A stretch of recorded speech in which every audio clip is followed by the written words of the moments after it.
and I want to welcome you to the National LIP Secretariat Professional Development Day on Shifting Narratives, Creating Expansive Visions for Newcomers, of newcomers actually.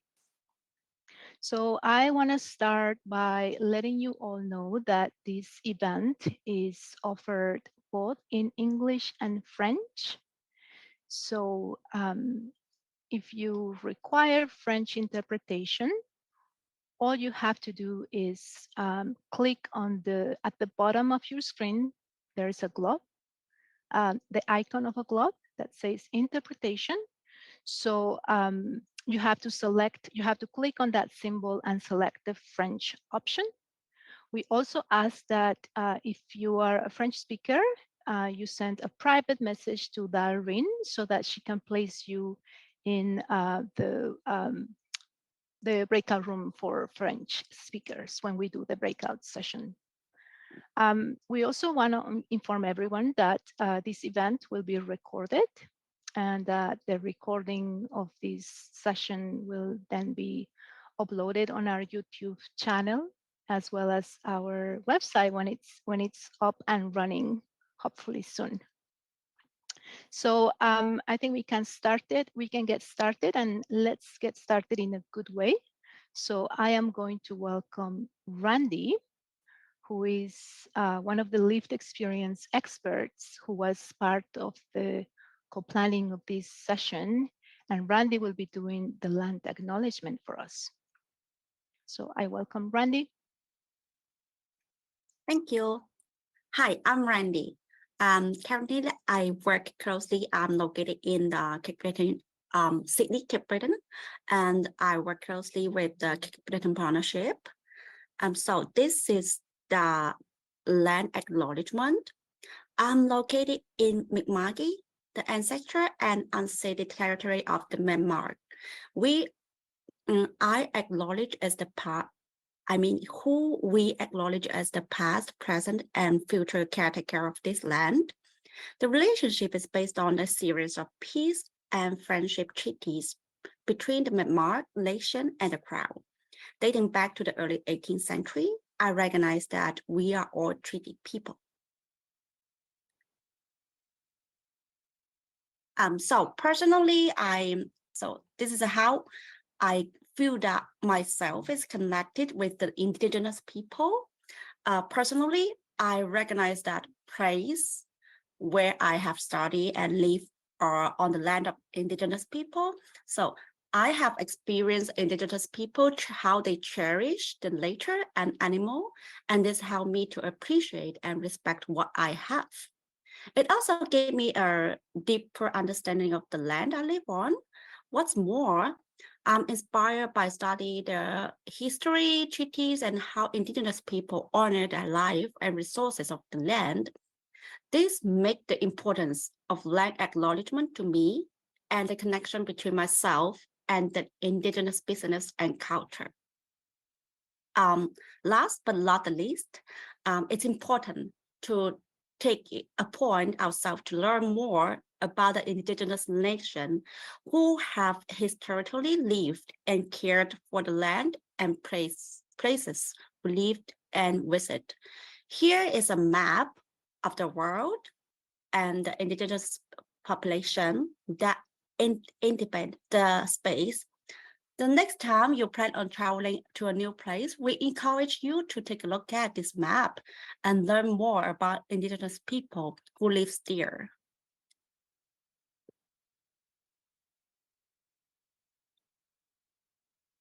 And here is the map.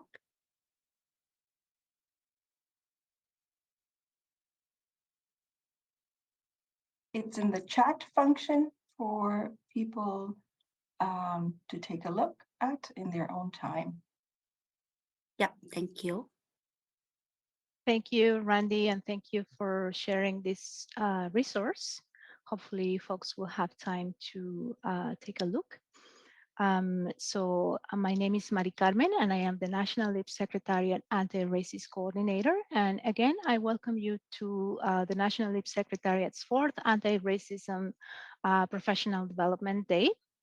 I also want to say that this session was developed with the support and critical consultation from a group of newcomer council members from across the country. And shortly they will be introduced by my colleague Dalreen. We trust that you will find the content of this workshop meaningful. And despite the critical lens that we wish to offer today, we also want you to leave this session with renewed hope. In the words of Colombian anthropologist Arturo Escobar, we want to offer to you the idea that another possible is possible, and hopefully we'll be able to convey that message throughout the session. I will pass it on to Dalreen, who is my colleague, to introduce herself. Good morning and good afternoon, everyone. Thank you for joining us. My name is Dalreen, and I'm the Anti-Racism Coordinator from the Toronto South Local Immigration Partnership, but I also provide support on the National LIP Secretariat and Anti-Racism initiatives. And now we would like to ask our group of lived experience experts who have been on this journey with us to introduce themselves. They are also members of newcomer and advisory councils at various LIPs across Canada. And so maybe they will be familiar to some folks that are at this meeting. So I'll start with Bookie. Hi, everyone. My name is Bookie, and I am the representative in Chatham-Kent LIP Advisory Group. Thanks for coming, everyone.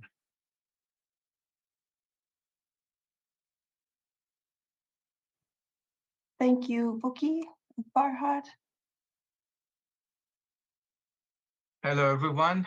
My name is Farhad Mohamad, and I am representing York Region Local Immigration Partnership for the Anti-Racism Program, and I have been a Community Partnership Council member of York Region since 2019.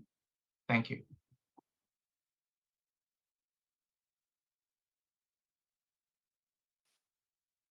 Thank you, Farhad. Hakim.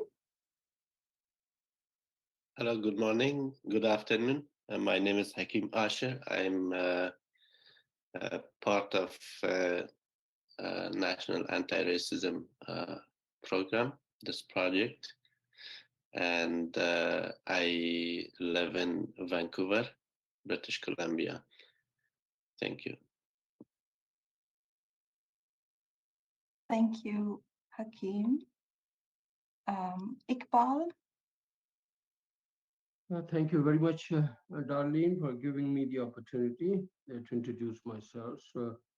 My name is Iqbal Bhatti, and I am from High River. Basically, it's a small town in to the south of Calgary. And I live in Alberta, and I've been a member of LIP,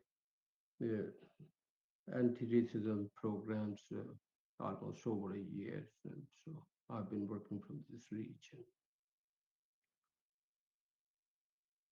Thank you, Hakim. Iqbal. Jones.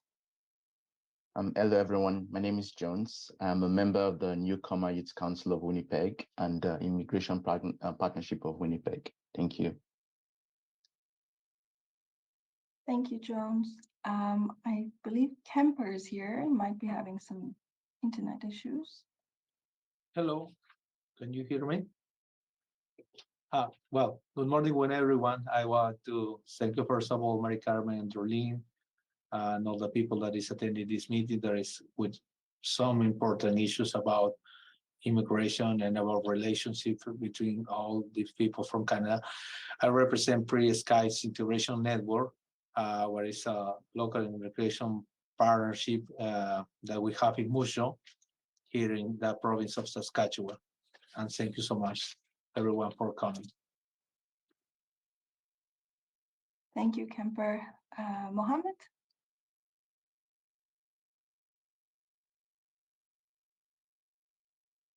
Hello, good morning, everyone. My name is Mohamad Al-Wafai, and I'm with the Greater Victoria LIP, and I'm part of the Newcomer Advisory Team. And thank you all. Thank you, Mohamad. Nubia. Hi, everybody. I'm Nubia. I'm an Immigrant Advisory Council member with the North Shore Immigrant Inclusion Partnership, the NC. Thank you.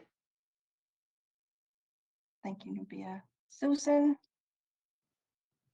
Thank you, Dalreen. Good morning, everyone. I'm Susan Kemper from Lloydminster, Alberta, Border City, and I'm a member of the Lloydminster Immigration Partnership Advisory Committee. It is really, really nice to be here. Thank you, everyone.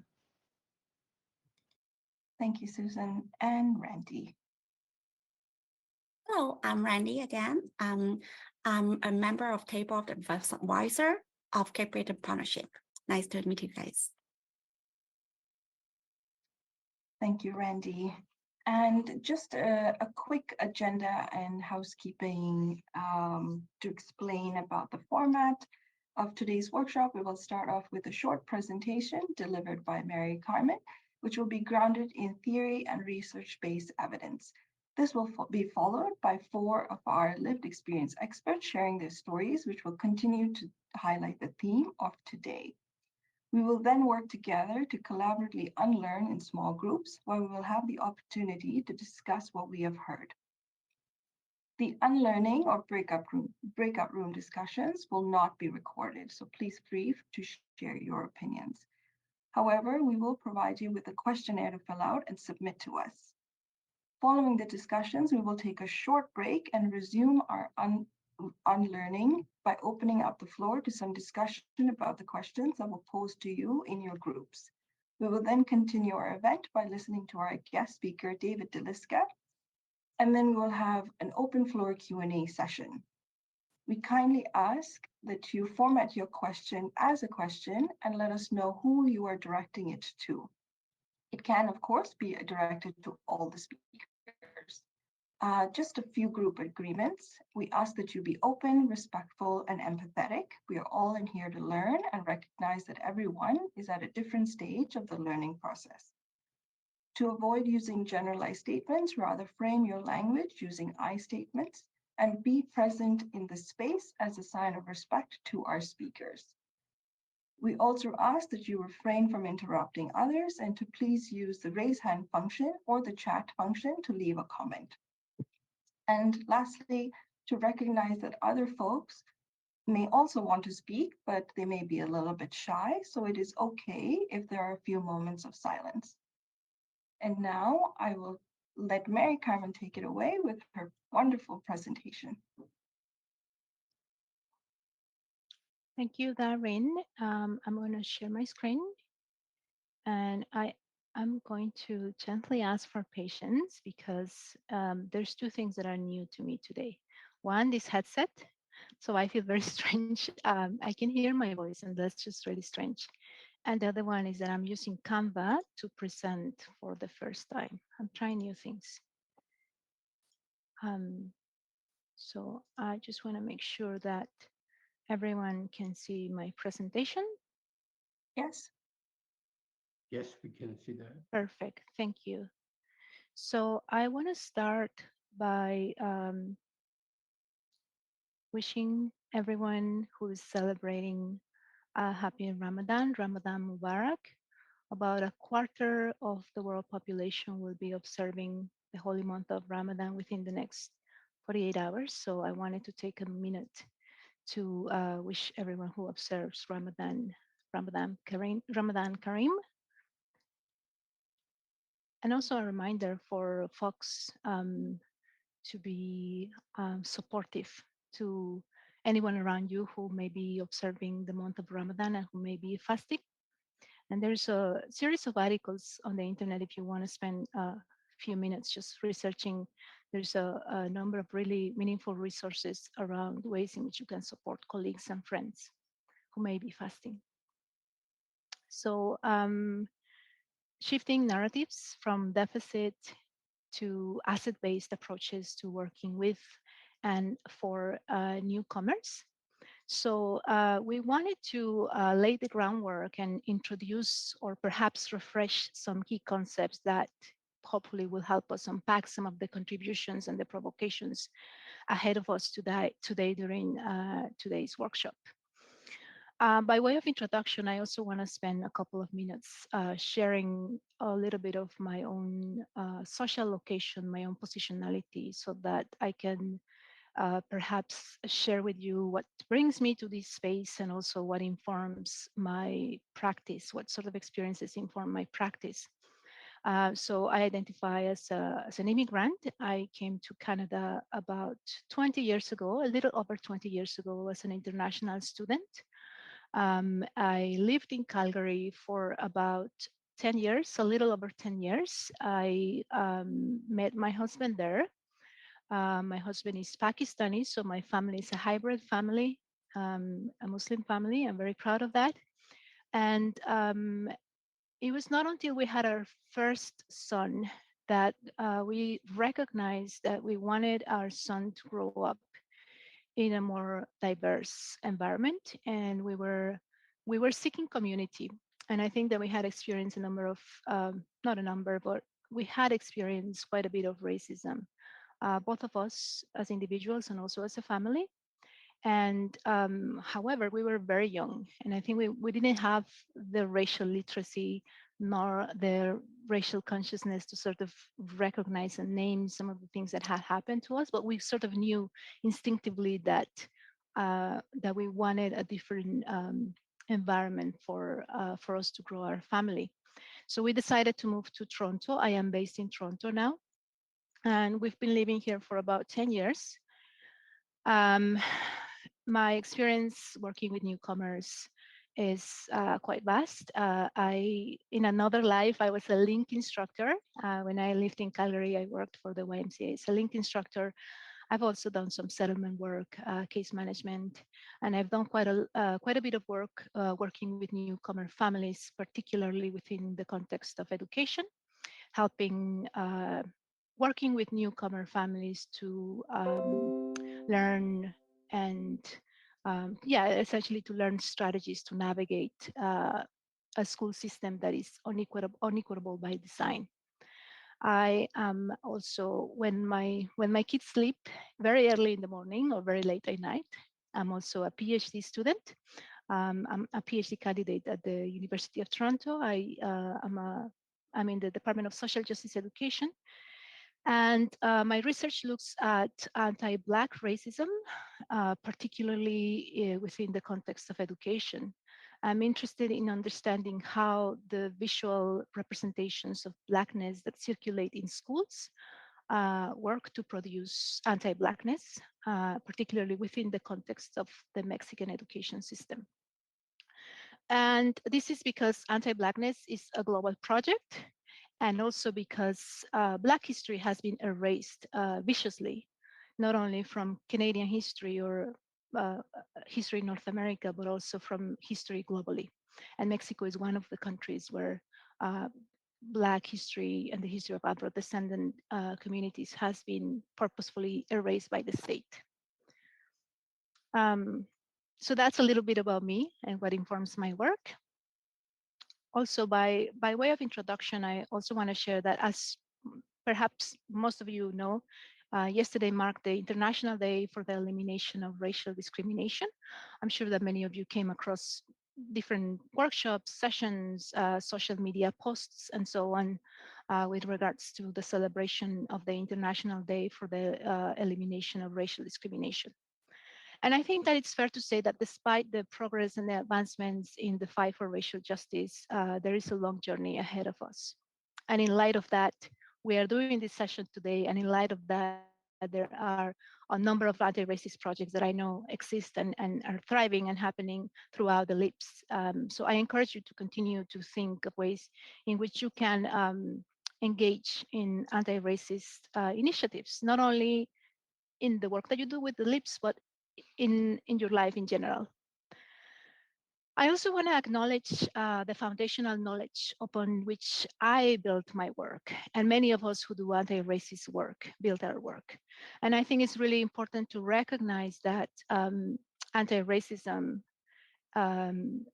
has existed since the moment that colonialism has existed, because people who have been and at the receiving end of racism and different racial oppressions have always resisted. So anti-racism is not something new, and it's important to recognize that it has been Black and Indigenous men and women and individuals who have led the way, who have paved the way for people like me to be here today presenting the work that I will be presenting. So it's important to acknowledge that. I stand on their shoulders and I'm very grateful. Having said that, it's also really important to remind everyone that we all bear responsibility, but also we are all in different learning stages and different journeys of our own learning and our learning. And also it's important to recognize that there are limits to our knowing and our knowings. And in light of that, we need to bring humility to the work that we do. It's important to bring humility and to bring kindness. So I hope that if we engage in conversation today, you will bring that sort of humility and kindness, not only to one another, but also to myself as a presenter. I don't know everything. Nobody knows everything. And it's also, I think, not important, but I think it's safe to say that we all come to this space with racial miseducation. So it's important to recognize that, as we also recognize that anti-racism is a lifelong journey.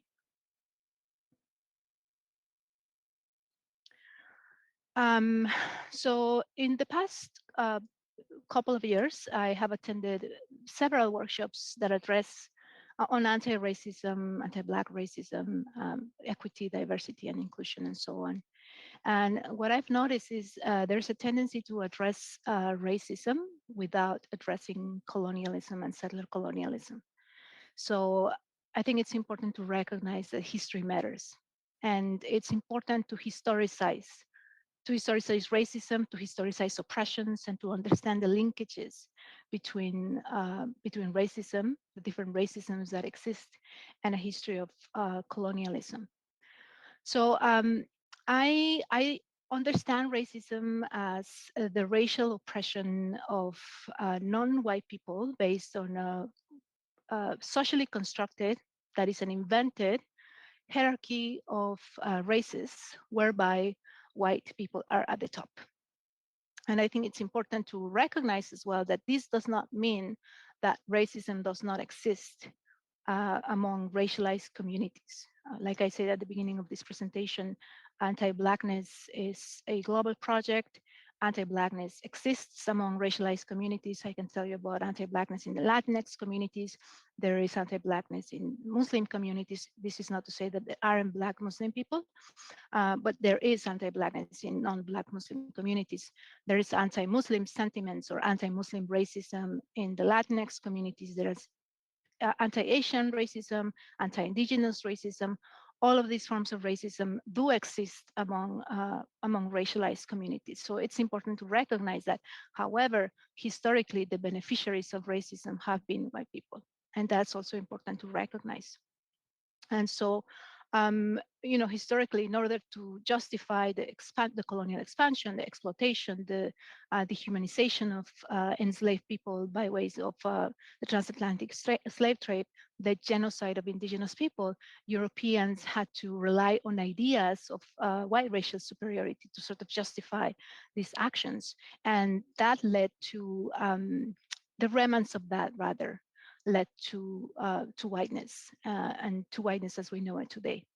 And it's important to recognize that when we talk about whiteness, we're not talking about the color of your skin. We're not talking about individuals. We're talking about an ideology. And it's an ideology that's fluid, that changes with time, and that also needs to be historicized. Whiteness places white individuals in a place of structural advantage.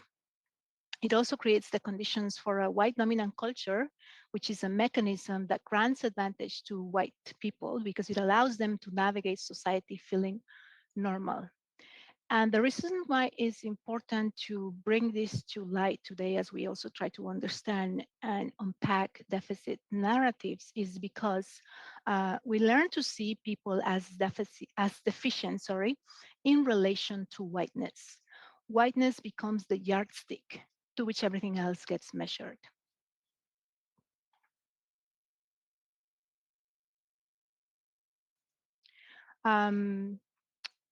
So a theoretical tool that has helped me understand the ways in which also I, as a racialized person, can uphold whiteness and can benefit from it is the black and white prism. And there's a lot of criticism about the black and white prism, which is not a binary. It's a prism. Sometimes it's referred as a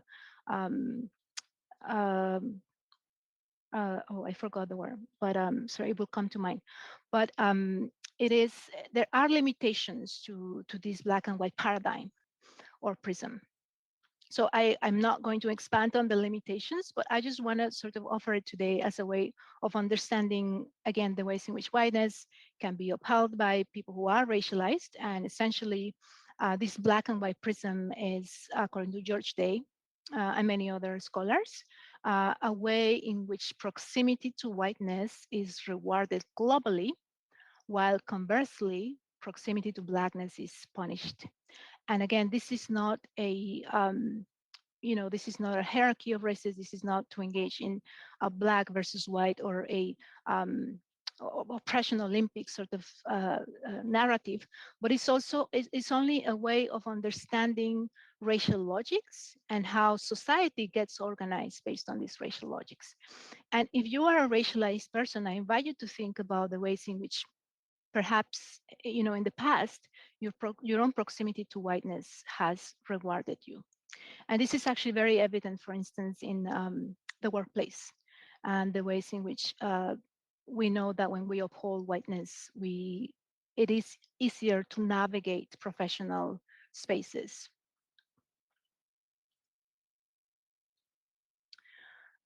So one last thing that I want to offer before I move into discussing narratives of deficit is just a point on the importance of critical anti-racism. Some of the ideas that I've shared, historicizing oppressions, historicizing racism, recognizing the linkages between racism and a history of colonialism, recognizing the saliency of race and the saliency of whiteness. These are principles of critical anti-racism. And it's important to recognize that critical racism is about questioning racial power relations and also trying to subvert them. There is especially within the last 2 or 3 years, there is a tendency for anti-racism to sort of be diluted and watered down, to be co-opted and domesticated. And what happens when anti-racism gets watered down is that it erases its linkages to other traditions of liberatory thought. It also, instead of being transformative, which is what we hope to do with anti-racism, to transform the conditions that create racial inequity, it becomes performative. And this is a sort of anti-racism that often tends to aim for institutional acceptance rather than racial justice. So these are just ideas that I like to offer that I think it's important to keep in mind. Sorry, I'm just, and just in the interest of time, I'm going to move on to my next slide. Talking about narratives. So narratives inform our values, our mindsets, and our belief systems, and they are largely unexamined. So that's a very important thing to understand about narratives, is that they are largely unexamined. Deficit-based narratives have been largely used within the context of education, specifically to understand the ways in which immigrant students and their families and racialized students and their families tend to be seen through a lens of deficiency within the school system. However, scholars who also work with themes of immigration have also used the concept of, or the framework of deficit-based narratives to understand and explain the ways in which immigrants are perceived in their host countries. In essence, a deficit-based narrative about newcomers is a negative framing that perpetuates ideas about perceived deficiencies and assumed inadequacies. And after my presentation, the short presentations by our lived experience experts will sort of unpack some of the manifestations of, and present some of the manifestations of deficit-based narratives. But an example that I find that's very helpful to understand one of the ways in which deficit-based narratives are upheld is with regards to language. And as you know, many newcomers are either bilingual or trilingual or polyglots. And there is a tendency to discriminate people who speak English as a second language, but also not only people who speak English as a second language, but also newcomers who speak English as a first language, but who may have an accent that is not Anglo-Canadian. And there is a tendency to perceive speakers who are either ESLs or who have accents that are not Anglo-Canadian to be seen as less proficient, less professional, less intelligent, and so on and so forth. That's just one example. But also in terms of deficit narratives, it's important to recognize that these deficit narratives also create the conditions for, just like in the examples that I provided, for immigrants and newcomers to be discriminated against. Deficit thinking about immigrants permeates society. It's part of a much larger narrative that, in my opinion, begins in school. And it then is perpetuated by media, is perpetuated by visual culture, and so on and so forth. Newcomers and refugees are perceived, and I quote, as passive potential recipients of predefined services rather than agents involved in interpreting their own needs and shaping their life conditions. So one of the ways in which deficit narratives also get formulated is linked to the concept of othering, or the other, which was a concept that was coined by Edward Said in 1978 in his book Orientalism, which some of you may be familiar with. Orientalism is a foundational work for postcolonial theory. And essentially, Edward Said says, or describes othering as a way of inventing the other. But it's especially relevant in the way in which this inventing of the other is useful, or is relevant in separating a dominant culture, which is Western culture, from a supposedly inferior culture. And this also connects to the idea of whiteness as a yardstick to which everything else gets measured, and the ways in which this also creates the conditions for deficit narratives to emerge. A key element of deficit thinking is also reflected in a tendency to victim blame. And one example of this is what happens within the school system when oftentimes immigrant parents who are racialized are perceived as not involved in their children's education. And this is without considering the ways in which the school system is actually designed for the cultural capital of racialized families and immigrant families not to be valued, and the different governing or governance bodies that exist in schools to not be welcoming of racialized families. However, the narrative around about immigrant families, particularly immigrant families who are racialized, and also Black families and indigenous families, is that they are not actively involved in their children's education. And there's a vast body of literature that actually demonstrates the contrary. Deficit framings underpin the unrecognized cultural wealth of newcomers. The framework of cultural wealth was coined by Tara Yoso, who is a critical race theorist based in the US. And she developed this cultural wealth framework to sort of explain the ways in which immigrant students and their families develop a repertoire of skills that help them navigate systems that are unequal and unfair and essentially racist. And this framework of cultural wealth was later adapted by other scholars to also explain the ways in which immigrants and newcomers also rely on a repertoire essentially of cultural capital that immigrants carry with them and that they use to navigate and to resist essentially. So some of the elements that Yoso identifies in her work of cultural wealth are, so she identifies 6 elements. I'm not going to name them all, but one of them is linguistic capital.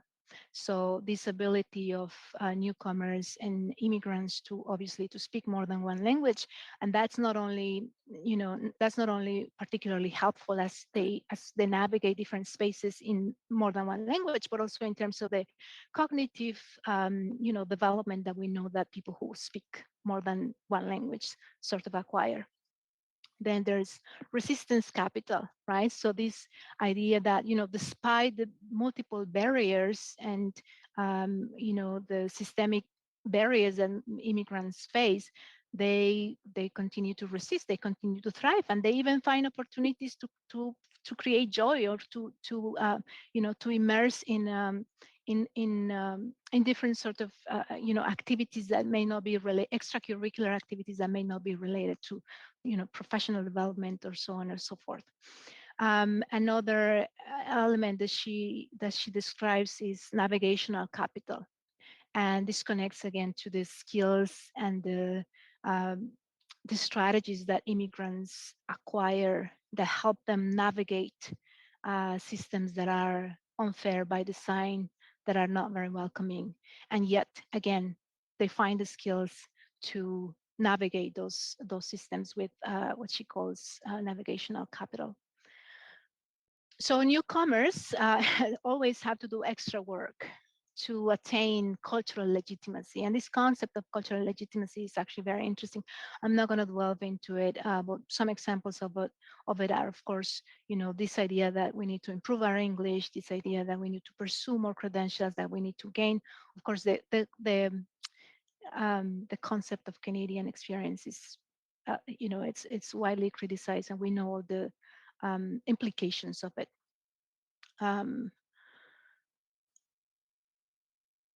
So how do we disrupt deficit thinking? Before I share some of the ideas that I want to offer here, I also want to say that this is not it. This is not it. It's a lifelong journey. We all learn deficit narratives from very early on, and we can pay attention to, you know, to the materials that children learn in school, to the visual narratives to which children are exposed, not only in school, media, you know, media in general, visual culture. It's a long life journey of unlearning deficit narratives about racialized people, about newcomers, about refugees. So these are just some ideas, but it's not it. There's a lot more, and I encourage you to think about ways in which you yourself can do some of that unlearning. So valuing immigrants' cultural wealth.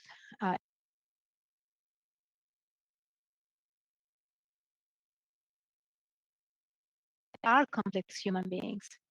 So recognize that they are complex human beings, but also recognize their humanity.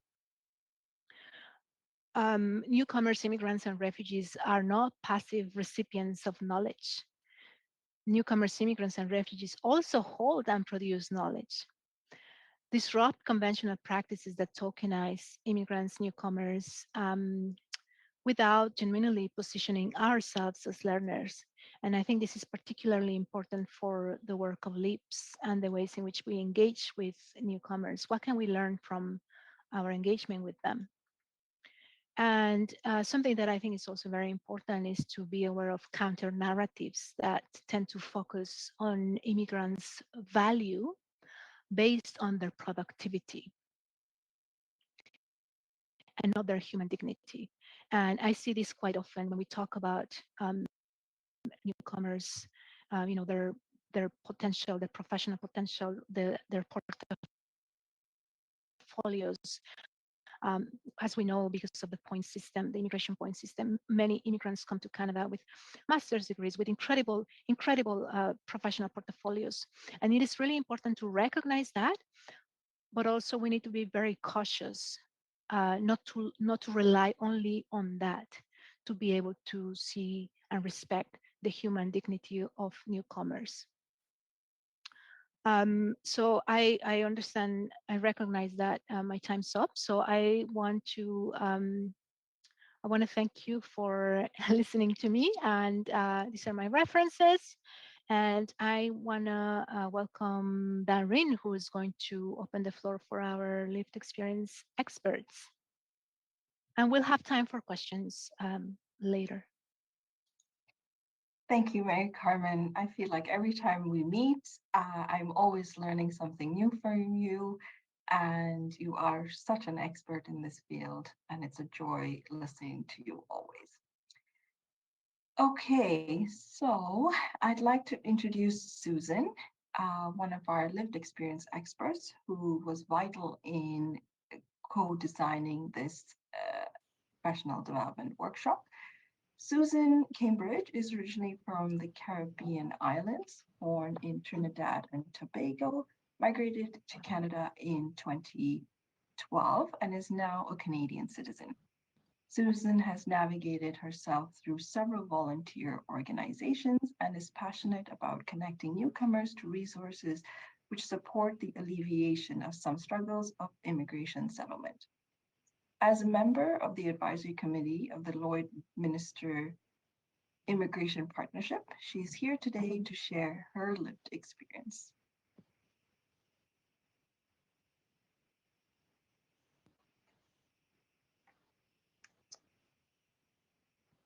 Yes, I guess that's my cue. Good morning, everyone. Is everyone hearing me? Yes. Good morning, everyone. Thank you so very much for affording me this opportunity. Marycarmen, thank you so much for setting the parameters for me to be able to share my lived experiences today and my contribution to you know, the greater good. So we're talking about, and I will do my presentation. I should refer to 3 questions that will come up in terms of deficit views of newcomers, deficit narratives, deficit-oriented views of newcomers. How can we resist this persistent practice and change the narrative? I'll refer to question 1. How have you experienced deficit narratives in your own workplace? I will refer to 2 scenarios in my personal experience. English is my first language, but my accent was quite obvious. I made a request for something in the stationery cabinet. Of course, I'm now presenting to your working environment. I said, excuse me, do you have any rubber bands in the stationery cabinet? Exhibit A, rubber bands. The response was, rubber bands? In a condescending tone. I said, yes, I would like to place them around a few pencils so they would not scatter. Oh, you mean elastic bands? No, I mean rubber bands, but you call them elastic bands. Nice to know. It serves the same purpose. Thank you. As for me, I learned something new. I smiled and proceeded to my desk. It was all good until I became a topic of discussion in the lunchroom. But all in a day of getting to know each other, Hey, to offer a suggestion, when you join an organization, you're usually introduced with a few words as it relates to the job situation or the job position. I think part of the process of orientation, you should be allowed to introduce yourself, be it electronically or in person. In that way, you break the ice on your terms, on your own cultural expressions. On to another scenario. So, you are an event manager and a journalist and broadcaster. Must be different or difficult for you here in Canada. Do you think you can fit in? My simple answer is absolutely. My studies in the principles and best practices of event management is no different when it comes to a successful event once the client and the event manager sign off on a contractual agreement, then the applicable laws, protocols must be applied. Simple. As for my broadcasting skills and experience, global media practice the same 5 Ws: who, what, when, where, and why. Those do not change regardless of the language, culture, or accent. Looking back, this came across to me as deficit narratives. This left me to wonder, am I not proficient enough? Or my accent was not the norm and perhaps unacceptable? Over the years, I have realized to be seen, to be heard, to make a positive difference only takes the first step in any change. On the discussion of immigration, newcomers, underemployment, and or being disproportionately employed in jobs for which they're highly overqualified, in a meeting, I raised a concern of lack of opportunities for qualified immigrants, and I was told, well, you know, they have to save the jobs for their own. This was a reality check, but point well taken. No one promised to save a spot for me, so maybe I needed to create a spot for myself. And to my fellow immigrants, a closed door sometimes is the key to opening your own door. This cliche would not work for everyone, but it is certainly an option for someone. As newcomers at times, becoming a trailblazer speaks volumes. And I will quickly dive into my creation of Lloydfest, a multicultural event that I created in 2019. And this was an attempt to bring cultures together, the community together, break all language barriers, and not just share food and good music, but to appreciate our differences and the things that bring us together. I was met with a lot of opposition to the point where, as I started to push back, I was told, listen, maybe you can fight this a different way. If you put a Caucasian to lead this and you stay in the back and you steer the ship, maybe life would become easier. I will leave that with a question mark for you to think about. Maybe later on in questions and answers, we can discuss further. But I will put a pin there. Food for thought. Now, the question of how have you resisted it? I would say educate to eradicate is a good resistant tactic.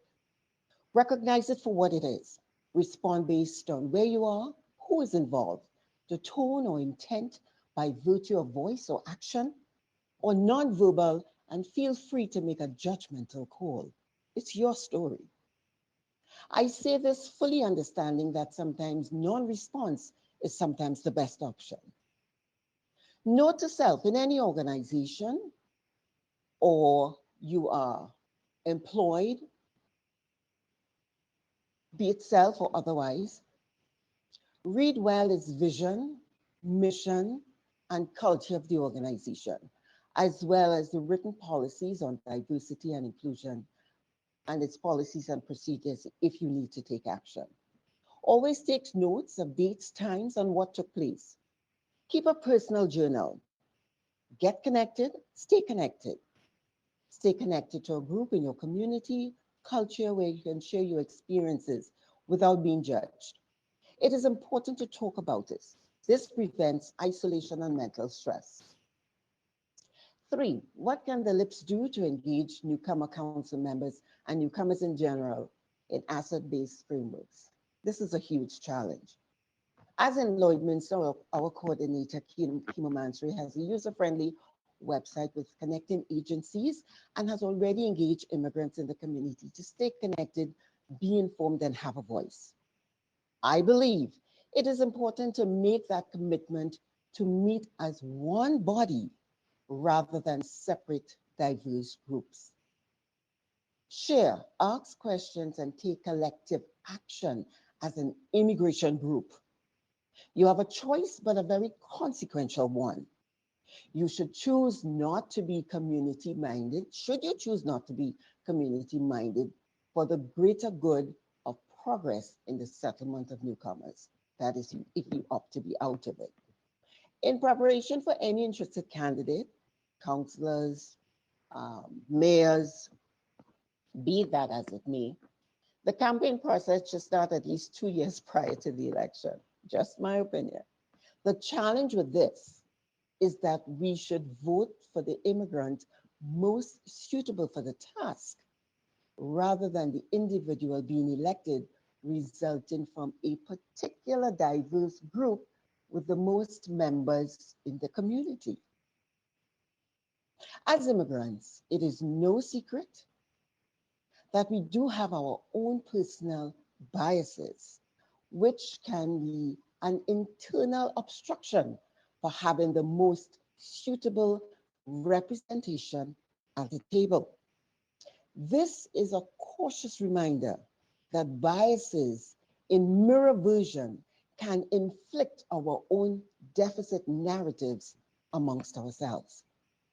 To conclude, through my lived experiences and conversations with other immigrants, I suggest that despite the challenges, we must continuously be deliberate in the use of the narratives we prophesy within our own mindset that speaks volumes to our ability, creativity, linguistic potential, cultural wealth, and professional excellence. I now leave you with 2 quotes from Verna Myers. Verne Myers, as her name is pronounced. Verne Myers is an American activist, diversity consultant, author, speaker, and lawyer. She dedicated her life to tackling biases in the workplace and in society. She's also the vice president of inclusion strategy at Netflix. She gave a TED talk in 2014 on how to overcome our biases. She said simply, walk boldly toward them. And another one of her quotes, diversity is being invited to the party. Inclusion is being asked to dance. Thank you. Thank you very much, Susan, for those nuggets of wisdom and some great advice that we can all follow.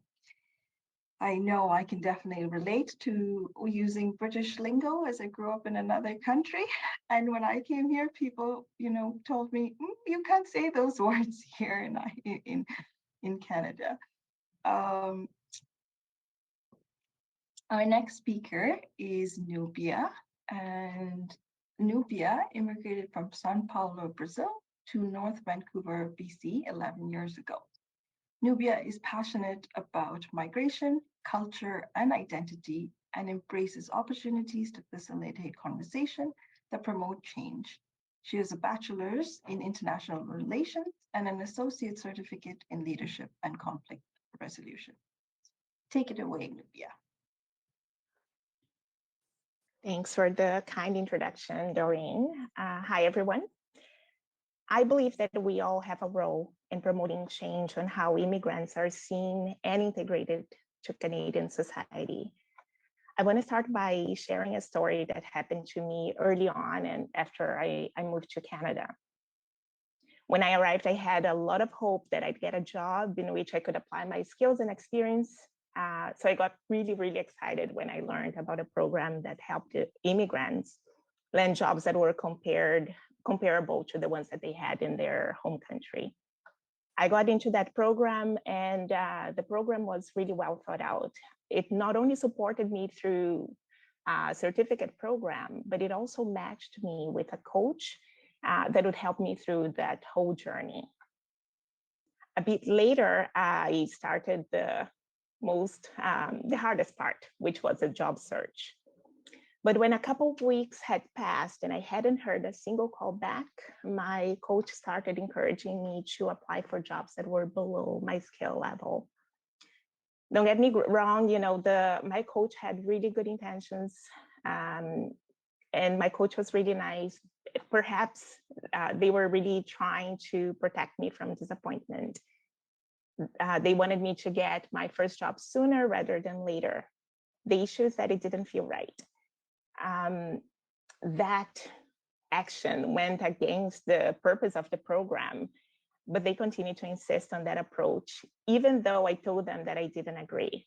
It got to a point where my job search felt lonely and very discouraging.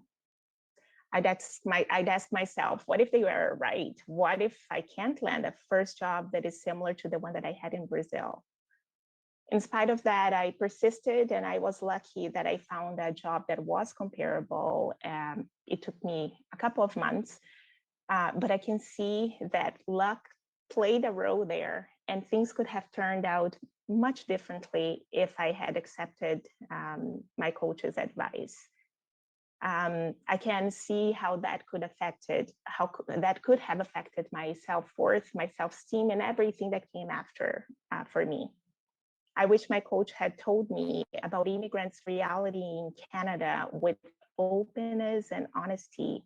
I wish she had advocated for me in her tables and empowered me with information and encouraged me to just keep going. I believe that we can all promote change on how immigrants are seen and integrated in our society, and that change starts with and within us. And some of the things that you as LIP staff can do include learning about immigrants' current reality and sharing that information, being more curious and asking more questions to those immigrants that you work with and support, and also acting as an advocate. Before I close, I'd like to invite you to ask yourself if you have an upcoming situation in which you can challenge some of the barriers you're aware of and can act as an advocate. Thank you. Thank you, Nubia. That's such a great reminder for all of us to advocate for others and for something that we can take to our daily lives. I'm just aware of the time, so just a quick reminder to all of our speakers, if you could just keep an eye on the clock, that would be really appreciated. Our next storyteller and lived experience expert is Farhad. Farhad has over 10 years of experience in roles as Digital Transformation Senior Consultant, Director of Product Development, Senior Business Analyst, and a long list of other accomplishments. Farhad holds a bachelor's degree in computer engineering, majoring in software engineering, and an MBA with a specialty in IT management, strengthening a holistic view of both the technology and business sides of projects. Farhad has been a Community Partnership Council member of York Region since 2019.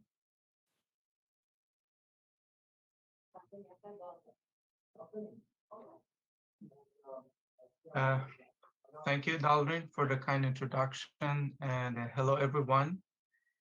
Happy Spring and Happy Nowruz to those of you who are celebrating the first day of Persian New Year. And it's a pleasure to meet you all. First of all, I'm grateful for the opportunity to hear these inspiring stories, as well as to discuss and collaborate on these topics. A little bit about myself. Iran is where I was born, raised, and educated. And I earned a Bachelor of Engineering, Software Engineering, as well as an MBA with a specialization in IT management. And before moving to Canada, I worked as a data analyst for the largest retailer in Iran. And in less than 4 years, I was promoted to the head of stock and shareholders department as one of the company's senior managers. Not surprisingly, like many of you as immigrants, my family and I experienced a difficult settlement and transition period after moving to Canada in 2013. My wife and I, like many of you, hope to improve our standing in Canada. And given our education and professional experience, we anticipated a smooth transition to the new country. But our assumptions were incorrect. We knew that immigration would be difficult, but it exceeded our expectation.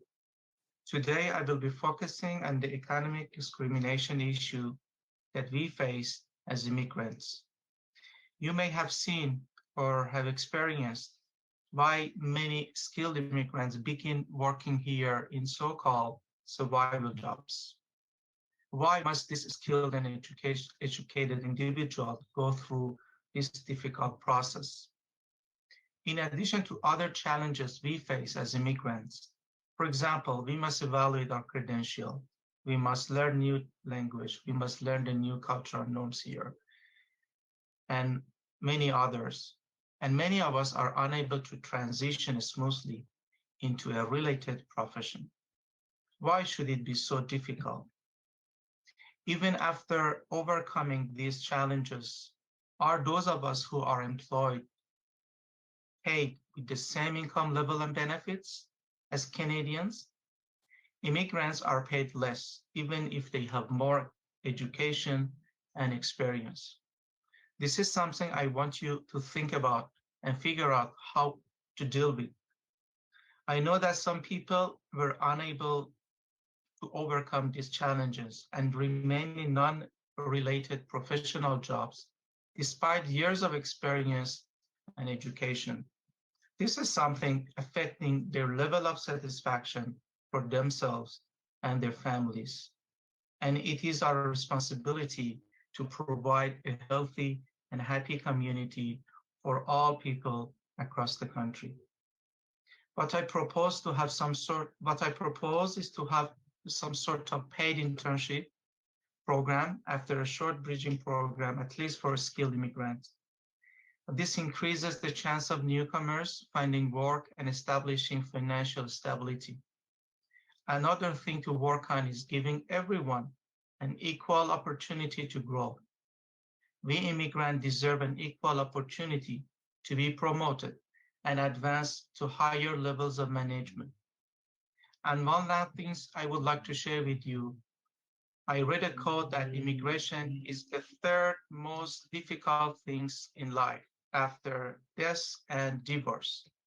So, as immigrants, we've been so brave to move to a new country and face all of these challenges. What we need to do to keep growing is to stay positive and to keep dreaming of our success. Thank you for your time.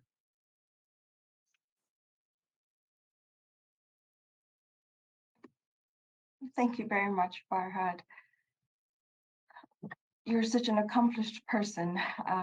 We can, we pale, some of us pale in comparison. I know I do. And we all move to a country so that we can find success there.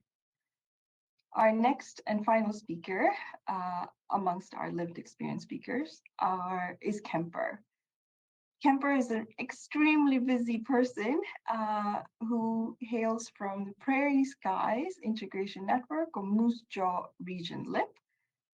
Kemper, I'm going to give you the floor to tell us a little bit about yourself and to share your story with us.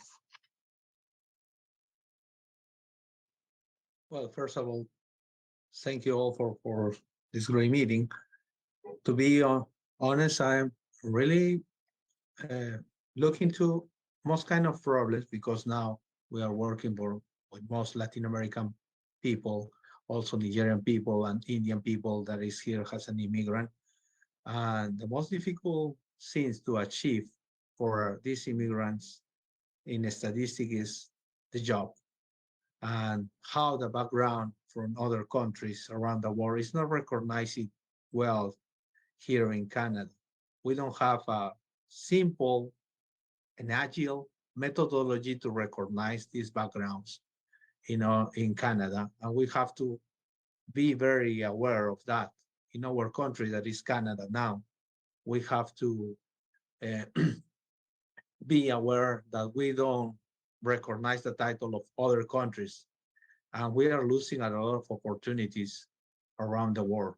Around the world, we have different kind of methodologies, different kind of backgrounds, different kind of universities, different kind of studies. And we are losing opportunities there because, we have deficits in different kind of feature. For example, you have deficits in, for example, what I call settlements.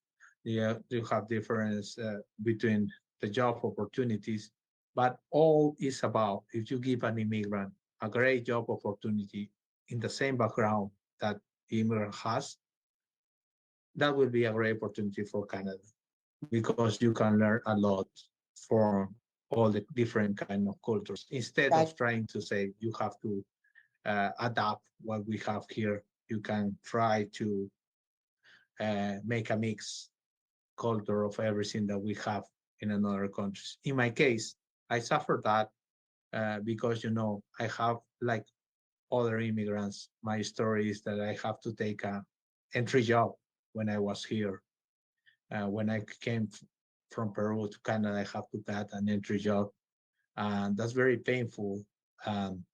It's very sad that some kind of immigrants that has, for example, a senior level or have many years in experience in other countries, they can take the jobs they are prepared to take.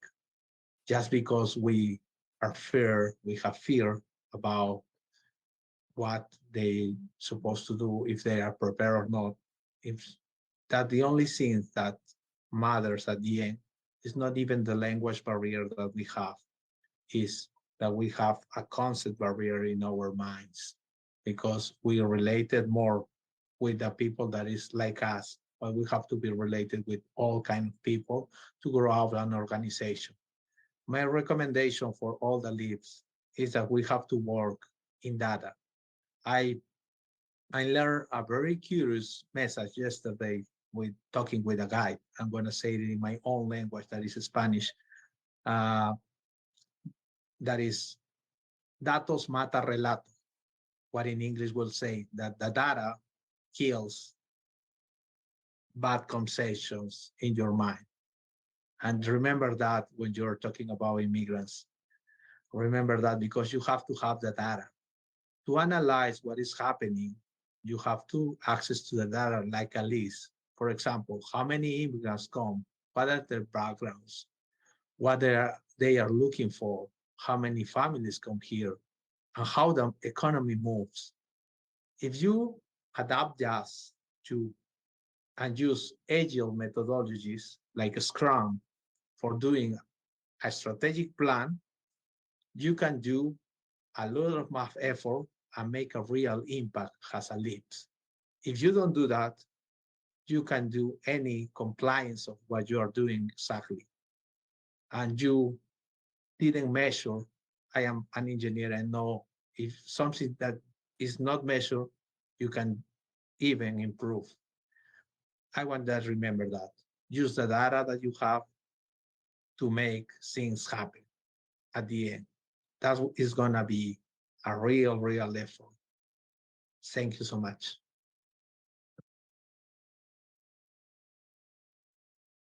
Thank you, Kemper.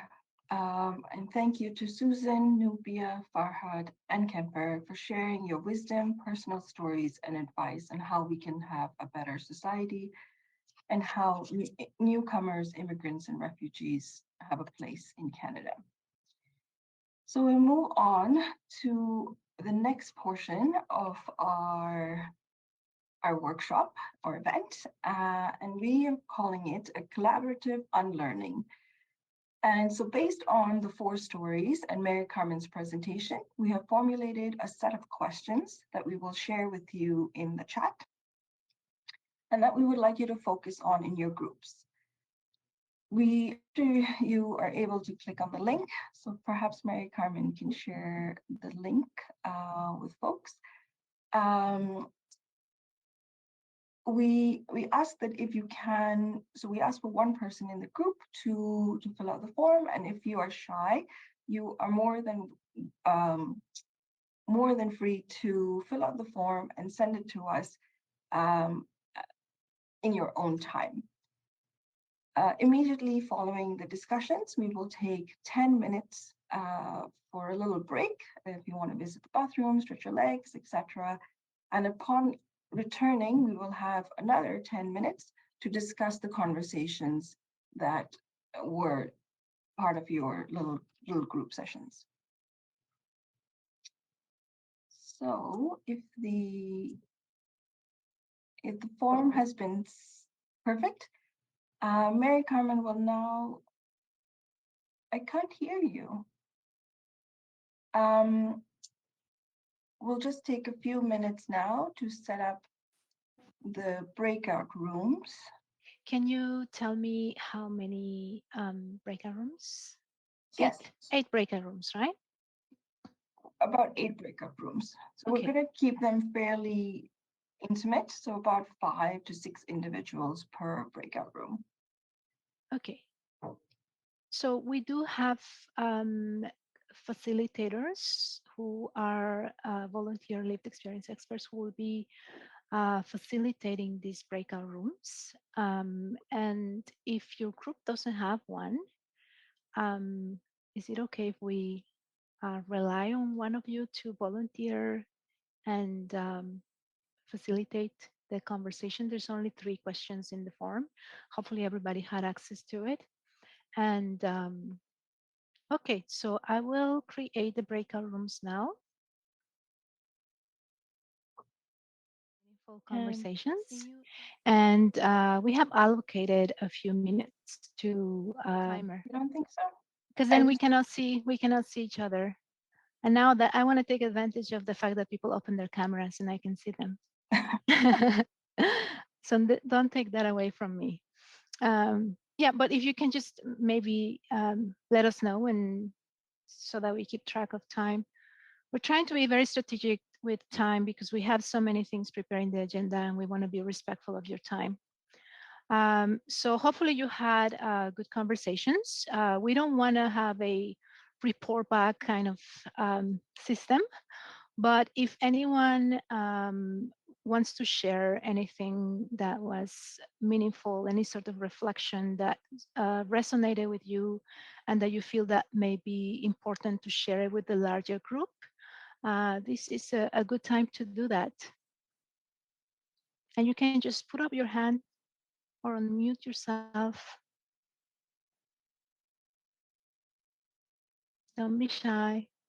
Doug, go ahead. Thank you, Marycarmen. I mean, lots of stuff in the conversation and never enough time for these conversations, and there can't be. But I just wanted to bring up something that came up right at the end of our conversation, and it was about the role of LIPs in, or the need for LIPs to focus on building relationships with newcomers in the work that we do, having the time and space for relationship building. And also, I think as a collective, we need to clarify for ourselves, for our host organizations, and for IRCC, what it means to be an indirect service organization and how engagement with newcomers is still a part of direct service provision.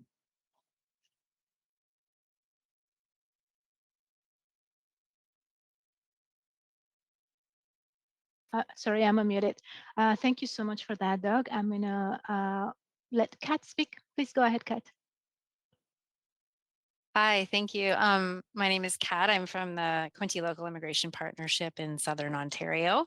Our conversation was quite good. We talked a lot about narrative deficits, but we also, one of the things that came up, it's kind of related to what Doug was saying, is that IRCC often, or almost all the time, views immigrants as an economic target or an economic necessity for Canada, as opposed to a person who is integrating into a community, who is creating culture in a community and contributing to that community. And I think that's a really, really big deficit narrative that needs to change, that is also affecting the relationships that the LIPs are having with the community, because part of our job is to economically integrate newcomers into the community, and there's a lot of focus on that. And I think I'm happy that some of the focus is being now put on anti-racism and working with Indigenous populations as well,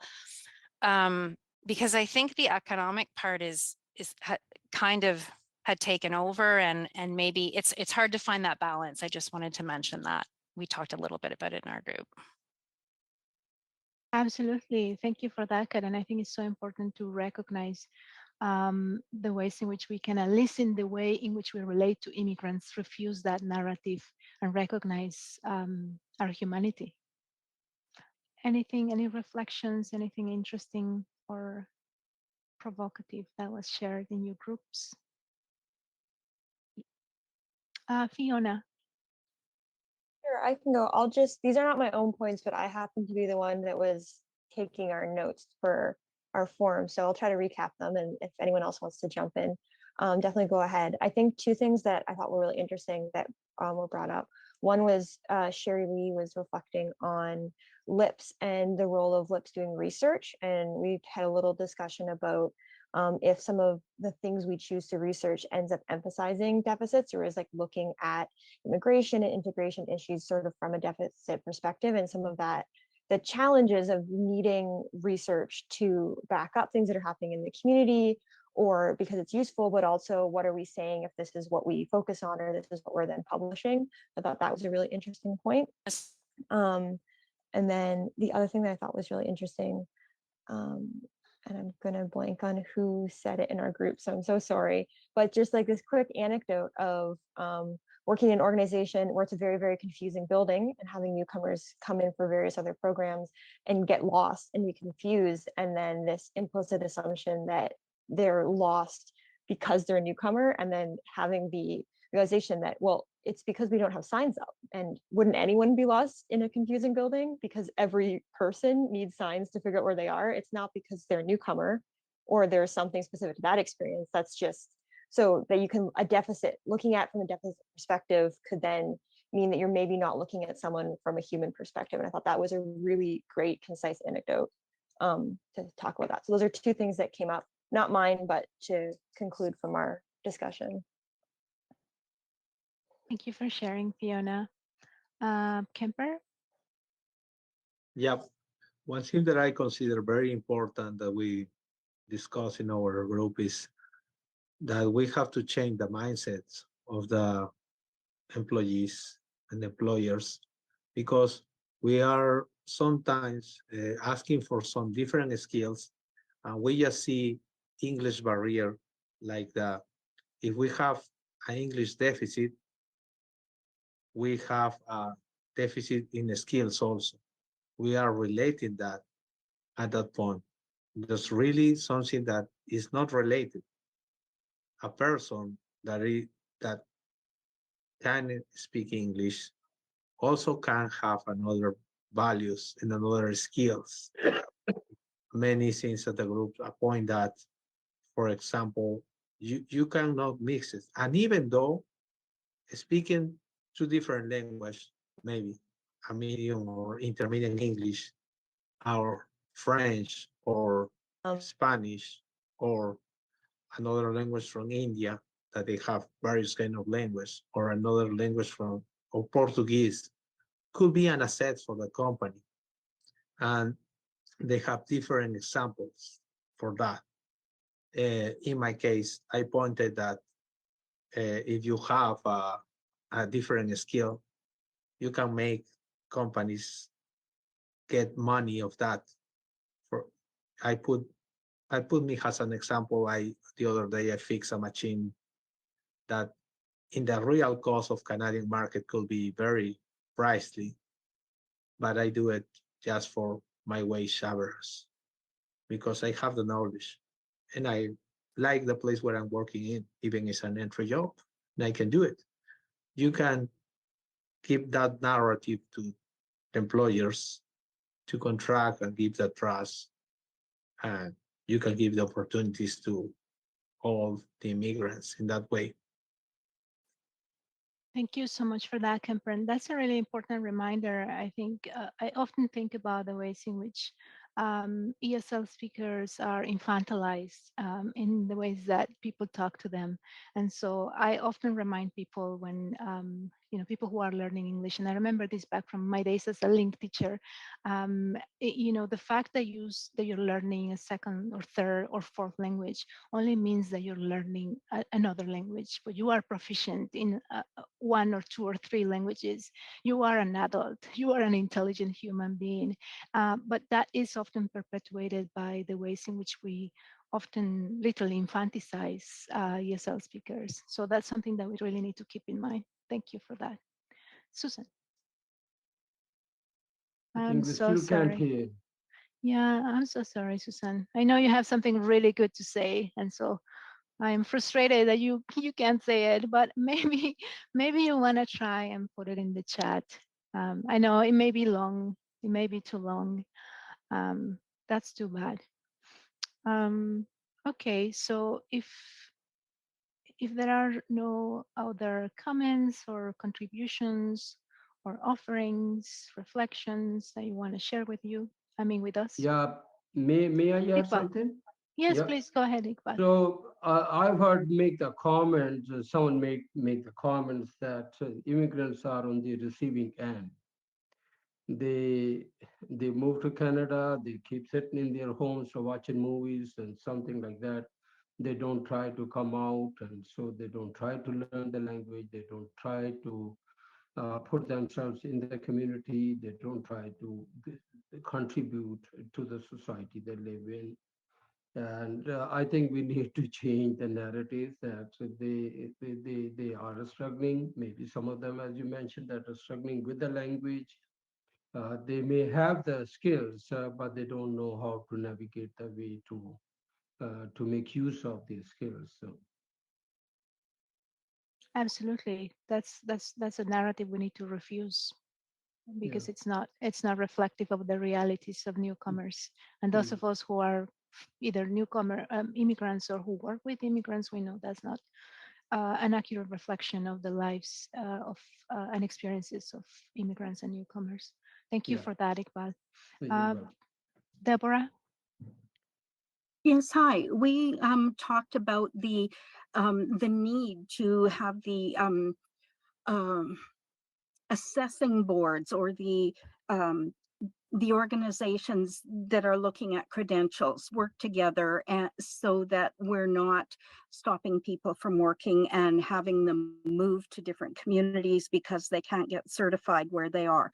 That's one thing. The other thing is having agencies responding to the needs of newcomers and to the hours that newcomers have, rather than opening at 9 o'clock and ending at 4:30, when many are needing to work all kinds of different hours and maybe 2 or 3 jobs and juggling everything. And so that our services that are available are responsive to the needs.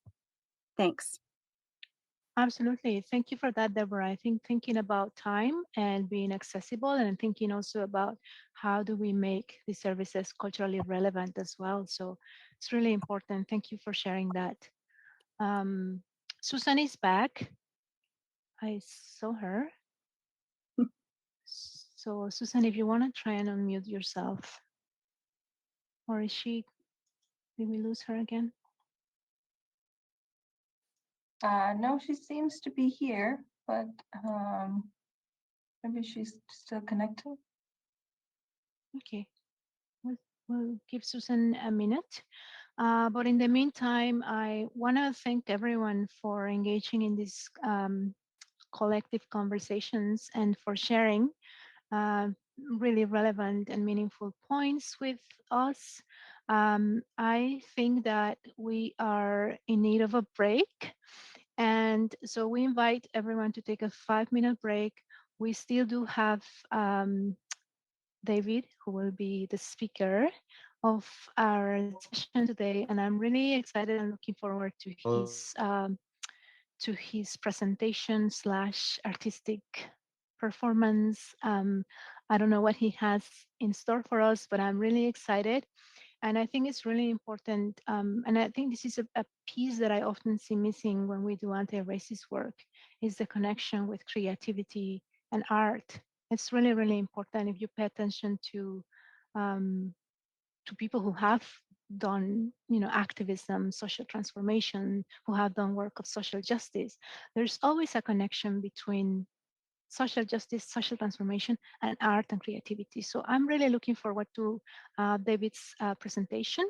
So since Susan is still not unmuting herself, we actually do have a plan Q&A piece at the end of the session. So Susan, hopefully you'll be able to fix your microphone by the time we get to that part. In the meantime, let's take a 5-minute break, get a drink, stretch your legs, and we'll see you back at 1:56, 57? 57, 58. Okay. Depends. I'm Okay. not sure where everyone is. Okay. So, Oh yeah, I'm so 5 sorry. In minutes. 5 minutes. Okay. Yeah. Thank you. Can anyone hear me? Yes, we can hear you, Susan. So here's my predicament. Okay. One, you can get my voice, and the other one,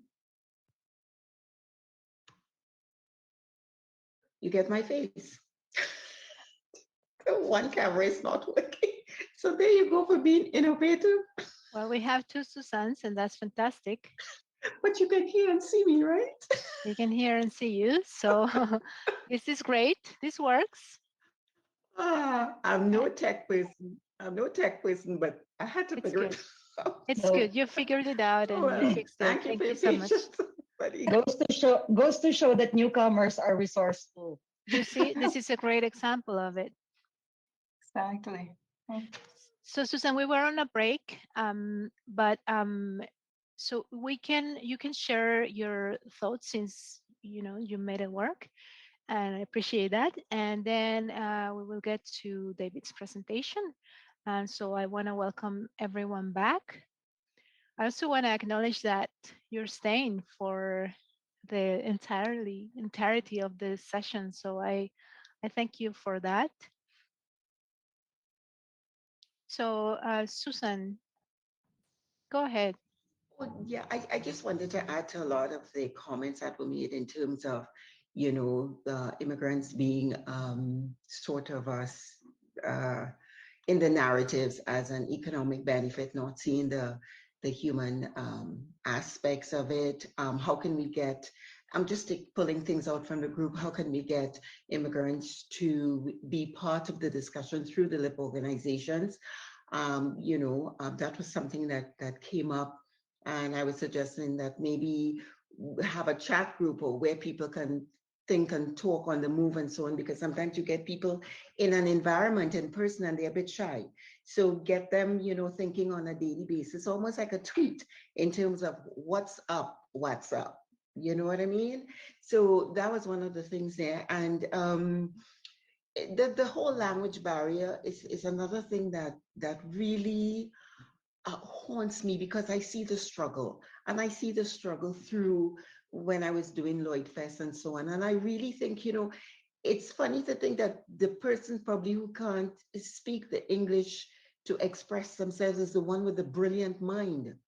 So I beg to ask the question from an HR perspective. We need to, because of our peculiarities, no different to other parts of the world that they're multicultures. But how are we now going to reap the benefits of the wealth of knowledge simply based on not being able to speak English fluently? And I think maybe we need to change policies and procedures in HR HR offices, or they need to expand their departments whereby you can literally have interpreters, for want of better words, because you cutting off your nose to spoil your face technically. So I think work needs to be done from an HR perspective to suit the demand of what's happening if you want to reap the value of the wealth of these immigrants. We need to open up the doors in that area. Anyway, just to be sort of brief with that, and above all, let's not be judgmental and have stigmas attached to whether you're a refugee, whether you're a, I think when you're asked the question, can you work in Canada? Yes or no. The next question, whether you're a refugee, this, that, or whatever, I think is irrelevant, but that's just my take on it, right? Simply because of the environment that we live in and the diverse culture. Now you're opening up the doors, but at the same time you want to box us in. Make up your mind. Anyway, my thoughts. Thank you so much. Thank you for that, Susan. And we'll have time allocated for broader discussion at the end of David's presentation. And I'm sure that we'll get back to this piece around language. So I want to welcome you back. And now it is my pleasure to welcome David Delisca, who is our speaker for today. David was born in Port-au-Prince, Haiti, and raised in West Palm Beach, Florida, residing in Scarborough. David Delisca is a writer, a poet, an actor, and humorist. A versatile artist, he uses stories about the immigrant and diasporic experience, as well as other various human realities to bridge realms of communication. His works and performances have been featured in Toronto Star, CBC, and Netflix, among others. Something that's missing from this bio is that David recently became a father. So I want to congratulate you, and I also want to acknowledge that you're here despite the fact that, the chaos of having a baby at home. So I want to thank you for committing to this work. Thank you, David, and the floor is yours. Hello, thank you. Thankful to be here. Good afternoon, good morning for some folks if it's still morning. Thank you for the bio. I forgot about the bio. Sometimes they intimidate me. Sometimes my own bio intimidates me. But again, my name is David Delisca. I kind of see myself as four things, multiple things, multifaceted in many different ways, as we all human are vast in many different ways. I firstly see myself as a poet, how I navigate this world, how I'm able to use my perspective to bring literacy to my understanding, literacy to myself and the world around me. And as Marycarmen alluded to, I'm a father now. I got a lot of spit up beneath my sweater right now, a whole lot of spit up right now, which is it's replaced my breast milk has replaced my cologne, which is cool. But having a good time with that. They're currently sleeping, so if they start wailing, they're just backup singers right now, so don't mind that. I'm a son and a brother as well. I value my relationship with my family, and as well as another part of my identity is I'm an immigrant. Through poetry, I understand the power of expression. I understand how important expression allows me to to learn more about myself and the resources within myself, and as well as the resources around me. As a father, I'm learning about responsibility. I'm like, man, I'm responsible for a whole person. Wow. And I'm actually learning how really responsible you have to be. It's kind of like, and it's like, they're almost 4 weeks. Friday, they'll be 4 weeks. And it's like, you do everything. They only care about one thing, hunger. And they just look at you for blank face. You're like, I'm doing so much for you, fam. You're just going to look at me like that. Cool. But the understanding there was the power of responsibility. And as a son, I'm learning gratitude. I'm really taking in how much my parents had with their experiences. And I'm really understanding even more as I reflect about my parents' experiences, where I will be talking about in this presentation and my talk. And as well as with my immigrant journey, all my life, I've been an immigrant, except for 3 years of my life. Haven't been an immigrant. But that journey has informed me so much about myself, and as well as the world. So hopefully my goals for this presentation performance is I want to be able to use my spoken word, my poetry, and other spoken word to bring context to the importance and the value of storytelling and how art can champion literacy, especially for newcomers, especially for folks to understand newcomers, and as well as to create an easier way to understand people in a vast ways and the vast possibilities. And as well as to reinform the wealth of humanity within in all people. And hopefully my stories can help spark some more ideas and strategies. I've seen some great strategies so far today. So hopefully this will allow it to do so. I want to apologize too if my cat starts meowing. She's next to me on my couch, Madam Theodore Snickers. I think she started looking at me because I didn't mention her earlier. As I mentioned everything else, she's like, yo, you ain't gonna talk about me. And sometimes she gets randomly hungry, so I apologize for that. I don't want to apologize for this, but I do want to not necessarily apologize, just want to make aware, I sweat a lot in my nose. So if you see a waterfall coming down and it makes you want to go to the washroom, my bad, apologize. Please just avert your eyes if you can. It's all good. I want to open up with a poem from one of my favorite artists, and hopefully this poem can contextualize my approach for this presentation and the things that I want to talk about. This poem is by Lucille Clifton. It's called "Won't You Celebrate Me?" And let me just pull it up right quick as I read it. Okay. And goes like this. Won't you celebrate with me what I have shaped into, a kind of life I had no model, born in Babylon, both non-white and woman. What did I see to be except myself? I made it up here on this bridge between starshine and clay, my one hand holding tight, my other hand, come celebrate with me that every day something has tried to kill me and has failed. So that's that poem by Lucille Clifton. If I've introduced you to Lucille Clifton, yay. If I reintroduce you to Lucille Clifton, yay. If you're like, yo, Lucille Clifton's underrated, nay, what's going on with you? But I say this because I think it's important to celebrate ourselves. I think especially for me as I went through my experiences as a newcomer and as I reflect back on my parents' experiences, I think to celebrate not just the small thing, not just the big things, but the small things about us and how vast we are. I think a lot of times what get lost is the human that we are and how important every aspect of us is and how it contributes to who we are. I apologize if I'm asking too much, but I'm a curious type of person. I kind of want to be able to see if we can celebrate a little bit of our personality a little bit, or certain things that's informed what we care about or whatnot. And I want to prompt a question or a response, and hopefully folks can just put it in the chat or whatnot. And with that being said, because people have different opinions and different preferences, let's not judge. Let's not judge. Please, let's not judge.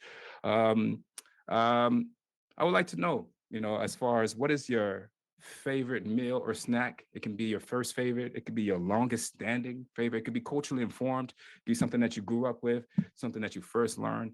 Or it could be something that you say like, yo, if someone wants to understand me better, they have to understand this meal. And I would say for me personally, I would say dibi avec soi. It's rice and beans that my mom would make, like, because that's something that I ate. Let me see, man. I literally think I'm made of rice and beans instead of blood and water, to tell you the truth. A little bit of bones, that's how much rice and beans I've ate in my life. It was like if it was easy for breakfast, it was easy for lunch, it was easy for dinner. My mom make a big pot and it lasts for the whole week. And even now, my mom would still come every weekend and bring me a container of rice and beans. It's like, I know I should be making it by myself. At this time, I can cook. I don't want y'all to be thinking, oh man, you let your mom bring you food all the time. And even she was, allow it, you know what I mean? But with that being said, I'd like to see in the comments, what is your favorite food, first food, longest for standing?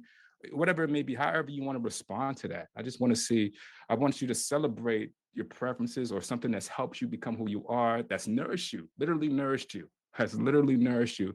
Let's cherish our nourishment, whatever it can be. It can be ackee and sawfish. It can be literally a Jolly Rancher candy. If that's your favorite meal or snack, holla, you know what I mean?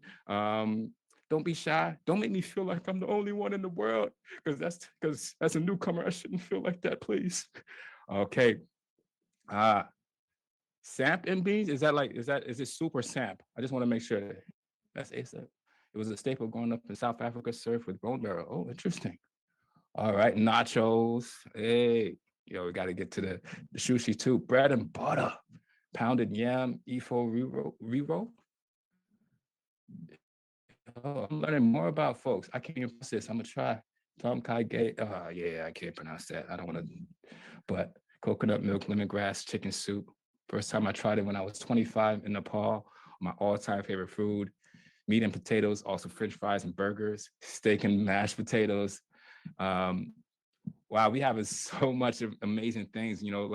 I can't read all of them, but this shows me just the vastness of who we are, the different preferences and different things and how we can connect.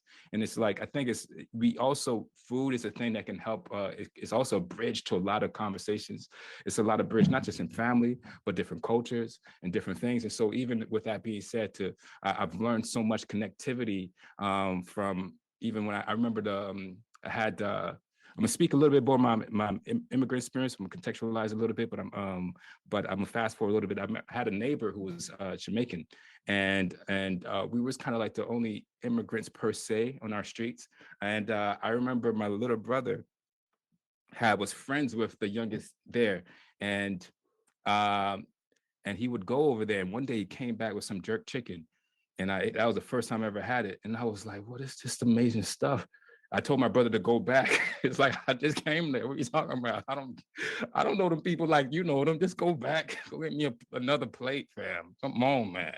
I mean, and even with that being said, how that was able to connect that relationship, and we connected with that family as well. So food can be a bridge to each other. How the things that nourish us can bridge each other together, and as we understand each other. All right. So with that being said, now I want to kind of just go through my story. Oh, blurry. Oh, I'm blurred out. Hold up. I'm going to remove this blur. If my room is messy, please don't judge me. Please. It is what it is. It is what it is. I got a baby, man. I got excuses now. All right. Let me make sure. Okay. All right. I just don't want my face to be all blurry. All right. So I want to start with my first poem. And that's going to contextualize a lot of the things that I want to talk about as we're going to go through this journey with poetry. All right. Okay. So this poem is called Home. If home is where the heart is, as a traveler, my home is nomadic. Diasporic static shock me with these memories. I feel it all. I feel it, Ma. I feel it, Pa. No country owes me a status. I'm on with phone calls and a cloud of love. So no matter where you at, look up to the heavens that are far from above. I take home with me. I could never be alone. As an immigrant, I'm always home. I'm always home. I'm always home. I'm always home. I'm always home. To all the people that love me, your kisses be my crown. I've been a king, but now I know what it means now. Coin some DNA change. It's all in my genes now. I hope for the world to feel what I'm feeling. Their love is a 1 in a million. I don't know what's the ceiling with all these experiences that we're building. See, I never want to feel lost. I never want to be alone. I know my heart is not a house, but I call it home. I know my heart is not a house, but I call it home. I call it home. I call it home. I call you home. All right. And so that poem, it's called Home, as I repeat multiple times. I kind of got, it was like, let's make it the easiest title that you can find. I was able to do that poem for a TV show, Ginny and Georgia on Netflix. So that was kind of cool. And the inspiration behind writing that poem, I was born in Haiti. I grew up in the United States of America. I moved to Canada when I was 21. And so in Haiti, which I did was a lot of my cultural standpoint of who I am and all these different things. A lot of my personality and the way I saw the world grew while I was in the United States of America. Felt like home. Haiti was home. In Canada, I was able to also decide a lot about who I want to be. I was able to choose my friends. I was able to choose my interests. I became a lot about who I wanted to be in that aspect. And so all of these aspects was home. And so I didn't know how to negotiate it. I didn't know how to negotiate the different spaces and the different aspects of it. And I realized for me, I was able to write to understand it, that literacy aspect, not just the literacy as far as literature, but literacy as far as emotional literacy, cognitive literacy, that allowed me to bring acceptance and as well bring value through all my experiences. As an immigrant, that everywhere I've been is still home because they still live within me in my memories. They still also, they also lay foundation to my personality, lay foundation to my goals, my aspirations, and who I am and my values. And so if these things are still find comfort within me, they're still home. And so it's like, as I navigate to this different home, wherever home I can go, it's like, I feel like I belong there. My journey serves to me to say that I belong wherever wherever I'm at. So my genesis starts in 1986 is when I was born. Shout out to all my 86 babies in the house. Born in Port-au-Prince, Haiti. This was literally at the end of the Duvalier dictator regime. A lot of folks was fleeing even because of not just because of the dictator regime, but I don't want to go too much of a history thing, but as well as maybe their involvement with the Aristide and their positionality of that. My mother being one of those who had to go into hiding. And me, my father, my brother, we went to the United States of America when I was 3 years old. And so from there, we didn't have my mom from when I was 3 to 8. And truth be, even know what a mother was. I'm not even going to front. My father's in this new country. He worked as a chauffeur for the embassy. He was a carpenter. He was a very skilled man in different ways. He has so much dreams and aspirations as well too. But now he's in this new country, and he doesn't speak any English. He only speaks French and Creole. And he has these 2 sons now that he has to be responsible for, and as well as sending money back to my mom. And so he was more so about duty. He was a very dutiful person. That was his first instinct, is to respond to the duty of providing for me and my brother Kadini. And so the first thing we moved to was this place called Belglade, Florida, the city of muck soil. Anything can grow in that muck. And we had a garage. We literally had a bed in the garage of the person who had allowed us to stay, our cousin actually. And then we was able to move into West Palm Beach, Florida, and where we was able to move to 42nd and a half. 42nd and a half Pinewood Avenue. I'm saying addresses. We were the half part. So it was like one room, and that's where I came up. And my father was, as he's trying to navigate to make money for us, he tried to utilize his skill sets that he'd learned. And so what he would do day to day, he would walk door to door around the neighborhood, and he would ask people, can they fix the car in the driveway? You know, that like, can't even speak English at that moment. He's just pointing with tools, like, give me steps here, you know what I mean? And down the line, he was able to get more opportunities, show more skill sets of himself, and then he was able to even get a room in one of those what do you call it? Storage places, right? The storage, and he made a storage into a shop. You're not supposed to do that, but he made a storage into a shop. And so my dad was always working. And with that being said, I took a lot from his, as far as he was a person that never complained. He kind of went forward with his thing. And I thought that's kind of like, you don't express what you feel. That's kind of how I took it at that moment. I didn't want to be a burden to nobody, as a lot of things was happening to me at this moment. As I moved to the United States, when I started kindergarten from 5 and all the way to probably like, say 13, I was picked on every day. Every day, I was picked on because I was dark skinned. They didn't realize how beautiful and bright my luminescence was. I was picked on because I wore Sonic the Hedgehog shoes and not Nikes. Yeah, I ran faster than everybody. That's what I said.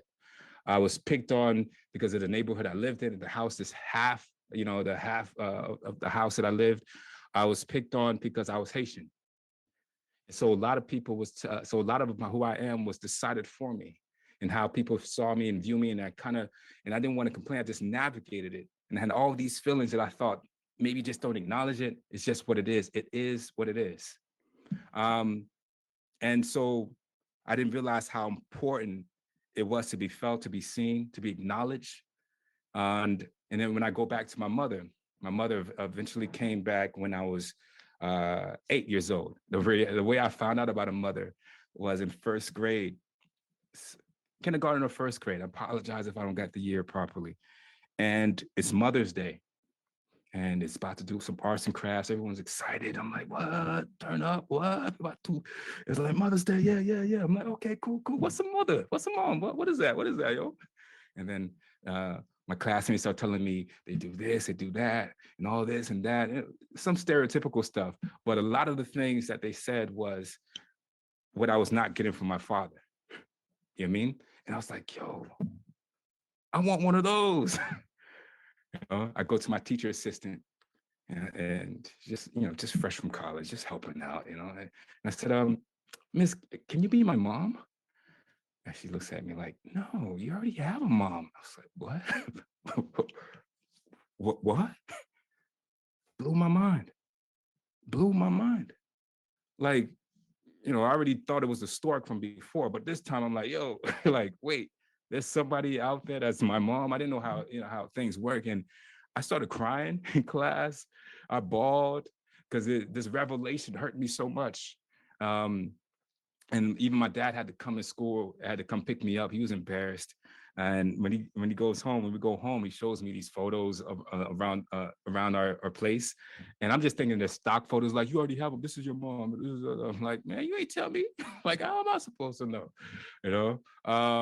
I say this because thank you for being able to relate. I mean, not thank you, but like, yeah, I feel you, and so I realized at that moment that there was a lot of gaps in my life that I wasn't having. As I thought before, it is what it is.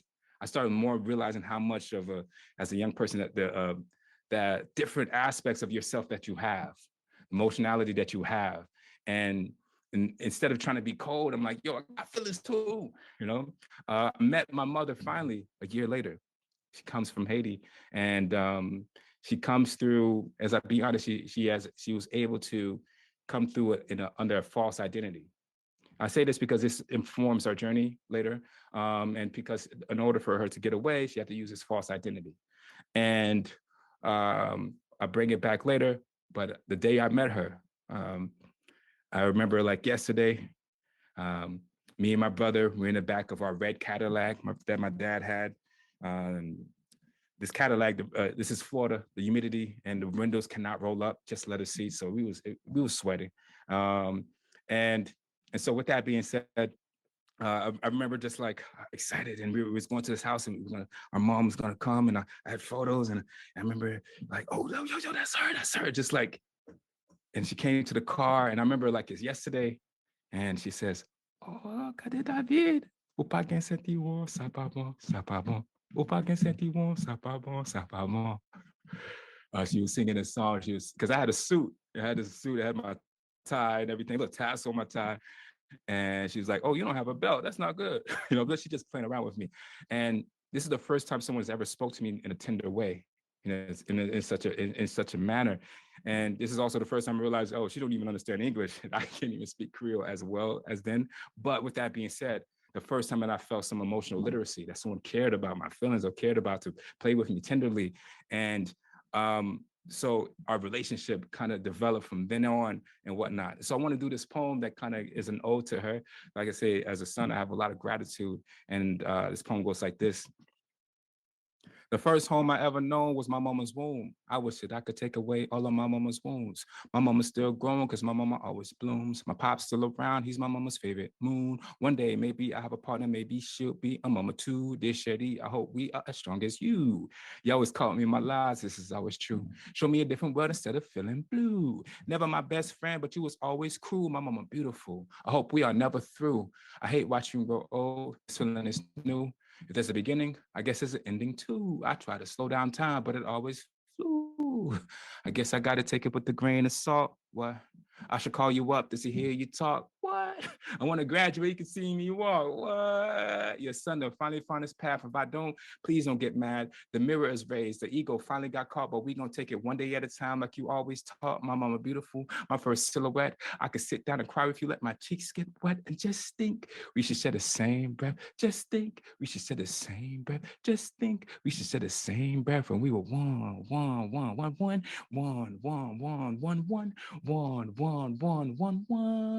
When I was just a fragment of you, I guess I already won. So that's my ode to my mom. And so now I realize I have emotions, I have feelings. What? How do I express these feelings that I did not understand at that moment? As I said, I was getting picked on. I was getting into fights every other day. I tell my brothers to run home and the group of kids would surround me and they would jump me. I'm not gonna front, it wasn't something I liked, it's something I hated. And it changed one day when I was 10 years old, and just like clockwork, you know, we get off the bus, the kids surround me. I tell my brothers to run home, and as they close in tighter and tighter, it stops and they disperse. And in the middle of the crowd, what's left behind was this kid named Mikey. Mikey was he was the most popular kid in our neighborhood. Never rode the bus with us though. And I mean, this is 96. He had gold teeth in his mouth, top and the bottom. So anytime he smiled, he'd be like, bling. And but he also had so much cachet. He used his social capital to invest in me. And he said, leave him alone. And for the rest of the time I lived in that community, no one ever messed with me. And he also introduced me to my first ability to be able to express myself. He introduced me to the genre of hip hop. I wasn't allowed to listen to hip hop music at the time. Oh, no hip hop in my house was what my dad would say. But he introduced me to this poet named Tupac Shakur. And Tupac had this line that changed my life and changed how I saw myself for the rest of my life. He says, I remember Marvin Gaye used to sing to me, had me feeling like black was a thing to be. Suddenly the ghetto ain't seemed so tough, and though we had it rough, we always had enough. The last part meant so much to me. Even though we had it rough, we always had enough. Enough? What? So my default is I'm enough, that I'm more than enough, that I'm possible, bountiful, you know, and then I can also be able to have agency in myself and tell about myself. I started writing poems. Roses are red, violets are blue. If ever you're in danger, I'll be a Power Ranger for you. And when I started writing more poems about my joys, about basketball, I started learning more about myself and speaking. I started knowing what I cared about. And it really meant so much to me to from that access of how powerful expression was. And also was the more that I was able to show who I am, the more I realized I was able to have a lateral impact relationship with Mikey. And I was able to give him perspective and realize how much who I am, as I'm thinking that I was operating as a deficit, as an immigrant who doesn't bring nothing. I was able to bring perspective to him. I was able to bring, a company. I was able to bring all these different things. And even go down the line as I get into middle school and high school, I realized how much of an impact I had on my friends and my communities, and how we was able to create like counter narratives and reimagination to what Blackness was about and the vastness that it was. And so like just by being ourselves, embracing who we are, and we was able to show like the value. And so me thinking like I was operating less as an immigrant who had no status, had no green card while I was in the United States to like, I actually never had a green card in the United States, period. And so, but still so much value that I was. My brother was like, he's a doctor now. He's a doctor right now, just to show like even then, like how he inspired then and how he inspires now. So I want to do a poem for my brother right quick. I got like 10 minutes in them. I should be able to get them done. I guess got a couple more poems. So this poem is called Gadini MD. And it goes like this. Bro just finished his residency, officially a surgeon. We were immigrants without residency, stated into a diaspora burden.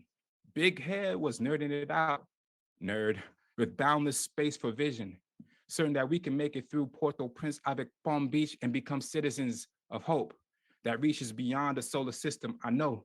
With a name that evokes magic, my bro is galactic, hand gritted with instincts of precision, brown like Sospa, consistent like DB avec Bunun, fresh off the white coat, bouncing off the ropes into the ring, my bro living his dream. And just to think, this dream seemed impossible for us. No status. We had no status, so we couldn't even go to school. He had to go to school through back channels. He couldn't because he went to Howard University, but he couldn't go directly. He had to go through a fellowship program that never asked for his information.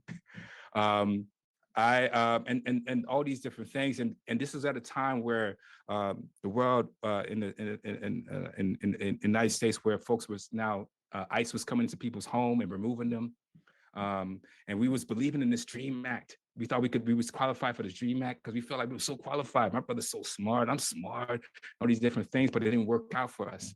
And so now we had to transition. We had the transition where we moved from United States with this home that we had with mortgage, and we moved to Canada. We packed up everything that we could in our van and drove from West Palm Beach to Buffalo. We took the wrong way and went to Kentucky, but then we eventually got back to the right way. And my brother had to stay back, took the risk with no status staying back. I could have took the risk too, because I was able to find school, but I was like, I know my brother really cares about school. And then my father stayed behind without his status, with his, and so it's me, my brother, and one of my, and then we moved to Scarborough in a family shelter. And as we navigate this, now it's like we're starting new. Now the reality that I'm an immigrant is real to me.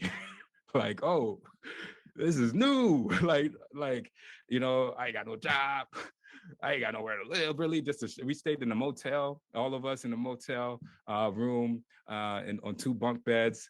And so six of us, 5 of us, apologize. And so like my mother, she didn't get a job for like 5 years because of medical things that never was actually corrected. It was not corrected, but it was never actually true. And the way that the processing happened with making our application for refugee. And for me now, I'm in this new country and I'm like, okay, I gotta work. I paid for I found a job and I was able to pay for my brother's undergraduates. And I was, but all these different things, I felt like I couldn't find myself. I was losing who I was. Then I was able to find myself again through writing and to learn more about myself and to learn more about my value. And I was learning more communities and more resources that helped me navigate and whatnot. And whatnot. I apologize if I'm talking faster because I'm like, oh, I got less time. But with that being said, adapting and being able to adapt, I wish I didn't have to adapt. You know what I'm trying to say? I wish I didn't have to have the skills to adapt, because I feel like the whole time, my family always had value. There was never a time we never had value. There was never a time that we was never not enough, more than enough. There was never a time that was the aspect. But in order to survive, we had to adapt consistently in ways that you create sacrifice, ways that create all these different things. But it's like, is that always necessary? And in that type of context. So I want to leave with one last poem. It's called Reign Supreme. It kind of speaks about my relationship with my brother, the first relationship, and my father. And it goes like this. It starts with a quote from this rapper named Jay Electronica. It says, "My brain pours water out my tear ducts to heal me." For a while, about 3 years, it was just the 3 of us: father, son, papa, fue, moi, immigrant, immigrant, immigrant. immigrants. Status is sort of a running gag for us, sprinting to influence the tone of all of our stories.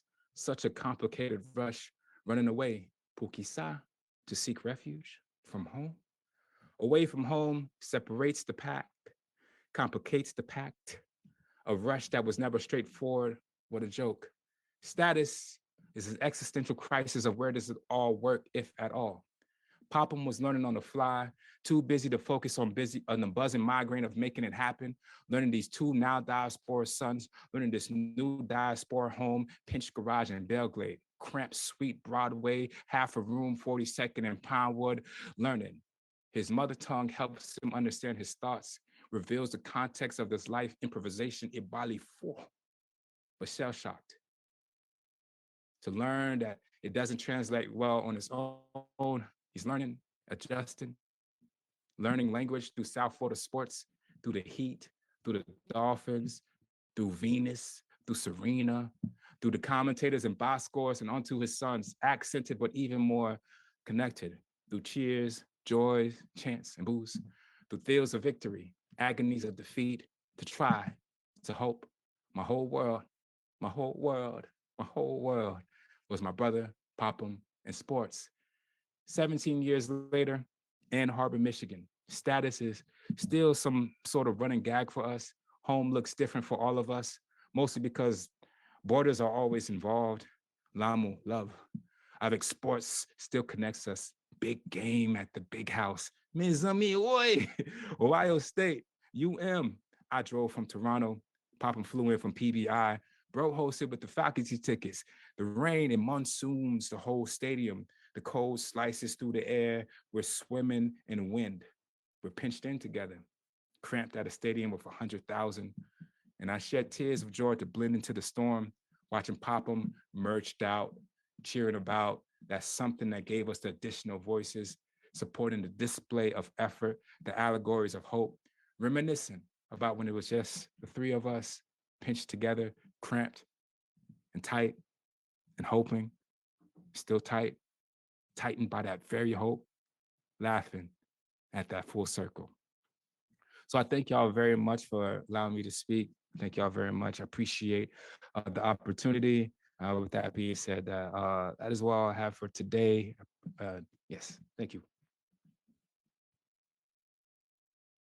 Wow, thank you so much, David. Can you all hear me? Yeah, okay. Yeah, I feel like we need a few minutes of silence to unpack, individually. Thank you, Dalreen, for unpinning David. I have so much to say, but I feel that I want to open the space for folks to ask questions, to share reflections. There's never a time when we had no value. That's such a powerful reflection. And I'm going to keep that today. There was never a time when we had no value. There was never a time when we were not enough. Thank you so much, David.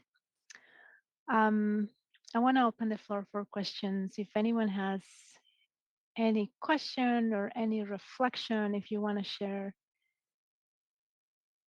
anything that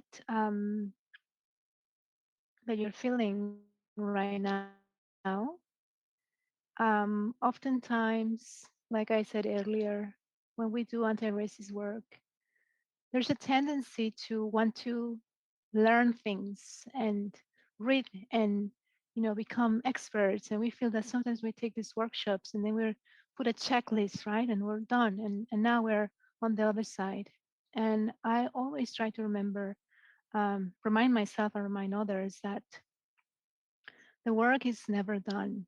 And the work, the real work is inner work. And it will not be done. And I often think about this. I don't mean to be pessimistic, but I often tell colleagues and friends, what we're trying to build, it's not something we're going to see. We're not going to get to see it. I don't think we're going to get to see it. I think we're thinking about, generations ahead of us. And we're planting a seed. We're planting a seed for that transformation to happen. But it will take time. It will take time. So having said that, I want to open the floor for questions. I'm also okay with silence. I think silence is also very necessary sometimes. So I'm also cool with silence. If you're thinking, if you're reflecting, if you are processing.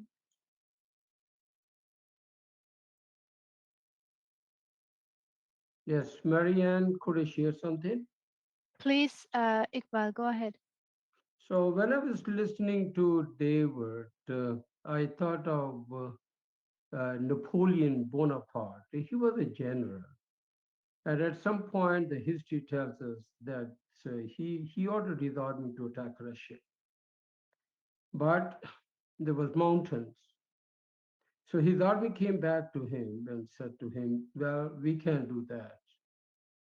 And it was the first time he heard this news. And so he said, why? So the army said, well, replied that there is range of mountains. And I still remember what he said. And history would evidence this. And he said to them, there shall be no mountains. Destroy them. So mountains basically represents problems, barriers, right? So we, the immigrants, have barriers and problems. And as David shared his beautiful story with us, so there are problems and there are barriers, but I guess if we have the heart to overcome these problems, and these are no longer insurmountable problems, we can overcome them. And we can be a beacon of hope to those who are watching us. This is just what I all want to share with you folks. Thank you, Iqbal. That's beautiful. David, do you want to respond to that? I was saying, thank you for that perspective. I think it's important to, I believe in hope so much. And I think what allows us to have hope though, right? You know what I mean? And I think for me, a lot of it's inner work, as we allude to, and as well as too, a lot of it is resources, and a lot of times resources is either people, community, friends, people who don't even relate to you, but can understand you. But it's easier when they see your humanity or they understand that you are human. Even if they don't see it, they should at least understand. And I think that helps remove more barriers. Is that and I think if we can be that beacon of hope, sometimes I feel like I'm not going to front. It's easy to feel defeated. I've seen so many different, we've walked in so many walls, but it's like that hope that got us through, But thank you so much for that perspective, and also thank y'all for all the comments that I see in the chat. I'm sure who else is next. I want to speak. Sorry. Thank you, David. And speaking of hope, comes to mind every time I hear hope, and every time I talk about hope with folks doing anti-racist work, is the work of Mariame Kaba, and she talks about hope as a discipline. So I also like to think about hope as something that we can continuously work on, not necessarily as optimism, or as a discipline. Thank you for that. And now, Diana, please go ahead. Hello, everyone. My name is Dina Bahe. Oh, Dina, And my apologies. That's okay. Thank you so much. Thank you, David. Thank you for all the sharings. Even like this earlier, the lived experience experts that we had earlier. And just want to share as well about, giving the word deficit, right? So we talked about the word deficit earlier, and in the chat, it's also said like it's not deficit because, and also David mentioned that we are not deficient. We do not have deficiencies. We are valuable on our own. We have our own things. And so I just like to mention that we are all service providers. And it has been said earlier that newcomers do not need to be treated like babies. They needed to be treated like adults as well. So we do not have to cater to all of their whims. I'm saying this because I'm a newcomer as well, right? So it's not that we need a lot of changes in the systems that we are already doing, because we need to teach them about the Canadian system as well. We need a hand up and not a hand out, right? So we are always trying to remember that what we're doing is a hand up, not a hand out. So we do not need to treat newcomers as babies. They need to also be taught how to navigate the system. Thank you so much for this day. Thank you, Diana. Dalreen, and then Susan. I just wanted to direct my question towards David. What a moving intervention, really. I feel like I need some time to sit with it. But there are folks who are interested in accessing some of your work. So do you have a website that you can share with us in the chat? Do you have a publication that perhaps people can find online? My website is under construction. I apologize. So sorry. But I do have like social medias that have performances and stuff.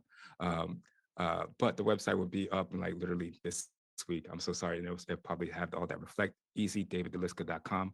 But very easy to, very easy to. Yeah, that's slanguage.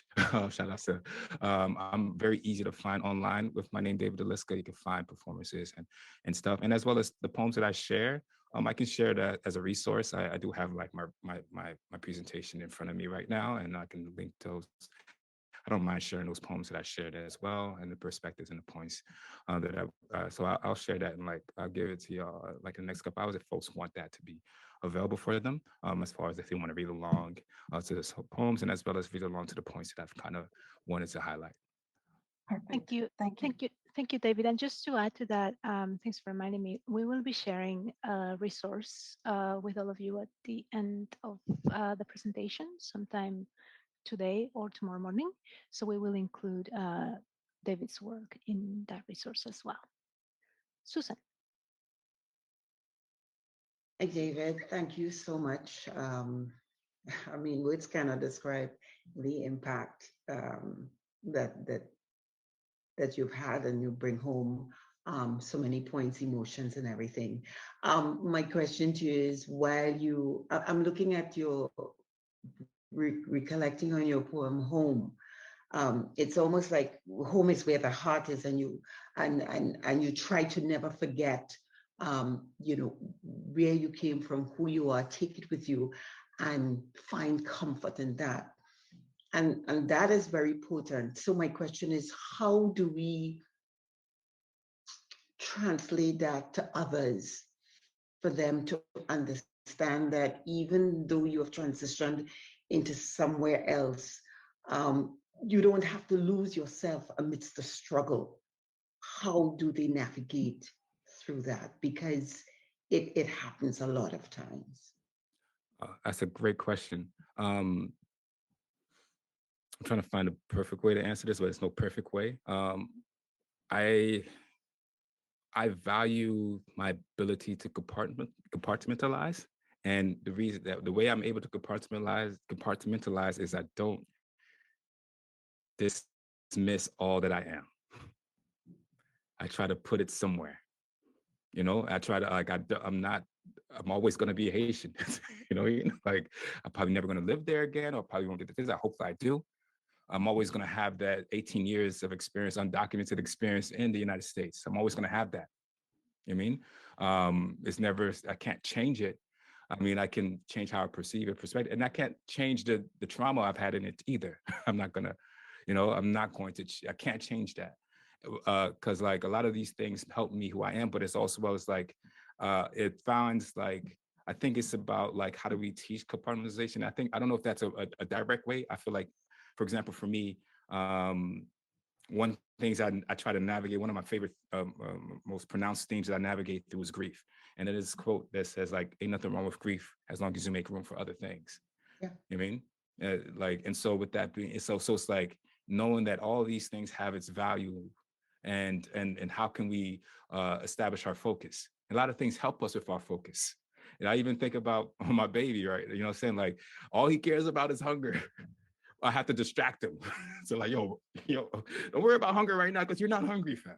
Like, just I have to like distract him just to get him, you know what I mean? But it's like, it doesn't make him less, in a sense, he's think about hunger. It's just, I'm just distracting him. I'm giving him a different focus. You know what I mean? And so it's like, how do we enable compartmentalization? I don't know if that's like a systemic work or it's like individualistically. How do we navigate through these different things? It is definitely initiative based in the person. You still have to make a choice. You know what I'm saying? But as the introduction to the possibility is important, I think. And so it's like, how do we find that introduction to the possibility? Thank you. It's almost like saying, how do we find value and validation in the struggle? Would I be correct in saying that? Indeed. I mean, I feel like all our experiences, I try my best to not celebrate it per se, but I said, like, in the sense of like, I try to see like, it is what happened. This is what made me who I am, or this is what informed. You know what I mean? Just like even in storytelling, a lot of storytelling, when you tell a story, that has to have some kind of conflict, that's part of the story.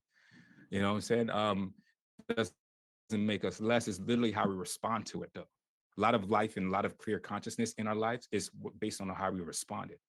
Not necessarily how we react, but how we respond based on what is within us or what's happened to us. That's where a lot of the power comes in, right? Is our ability to acknowledge and respond to what's before us or happened for us and what's possible. Thank you. Thank you so much. Thanks, David. Nubia, go ahead. Another question for David as well. You talked about your family. You talked about that friend that introduced you to Tupac and helped you be seen. And now what I'm wondering about is, who's your community now? Like, who are those people that are around you that still allow you to grow and continue on this journey? Thank you for that. I feel like I have many different communities, and that based on my interests and my values. And so it's like, it's great that I have the ability to choose, whether it's my values and interest in when it comes to sports, or my values when it comes to helping give people access to express, because I think expression is so important, period. And so like, I work with young people in educational systems and help. And so a lot of my community is other educators or art educators. And so to help sharpen my tool and keep around me, and as well as folks who are centric to my values, as far as family, as far as like, who are, so it's like I ask myself who I am, and I seek it outside of me too. That's a beautiful way to respond, David. Thank you so much. So I think it's time to wrap it up. I just want to thank you again, David. I loved how you cited Tupac as a poet. I think it's so important to recognize that he was a poet, and to also recognize that knowledge emanates from multiple sources, from multiple places, and we oftentimes focus on Eurocentric approaches to validating knowledge, right? So this is a great way to remind us to seek knowledge elsewhere. And I just want to thank everyone who stayed. 3 hours is a long time, and you stay with us. So I want to thank you for that. I want to thank from the bottom of my heart the lived experience experts who have been a foundational, a critical part of the co-planning and co-creating of this workshop. It was conversations that we had among ourselves that sort of inspired the whole session. So I really want to thank every one of you for being part of this. I want to thank everyone who has attended. I want to thank Dalreen as well, of course, for all her hard work and support. David, thank you so much for being here. I want to invite you as well to complete a survey that you will receive at the end of the session. Is that correct, Dalreen? You will receive a survey, and we ask you that you spend a couple of minutes completing that survey. It will help us understand what were the parts of the session that were helpful to you, that were meaningful, and also in terms of planning future professional development days. It will give us an idea of what are some of the directions that we can take.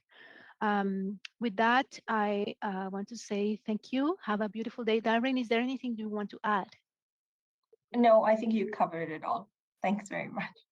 Perfect. Thank you so much, everyone. Have a beautiful rest of the day. And see you. Bye. Bye-bye. See you, Marycarmen. Bye. Adios. Bye. Bye-bye. Thank you. Bye. Thank you.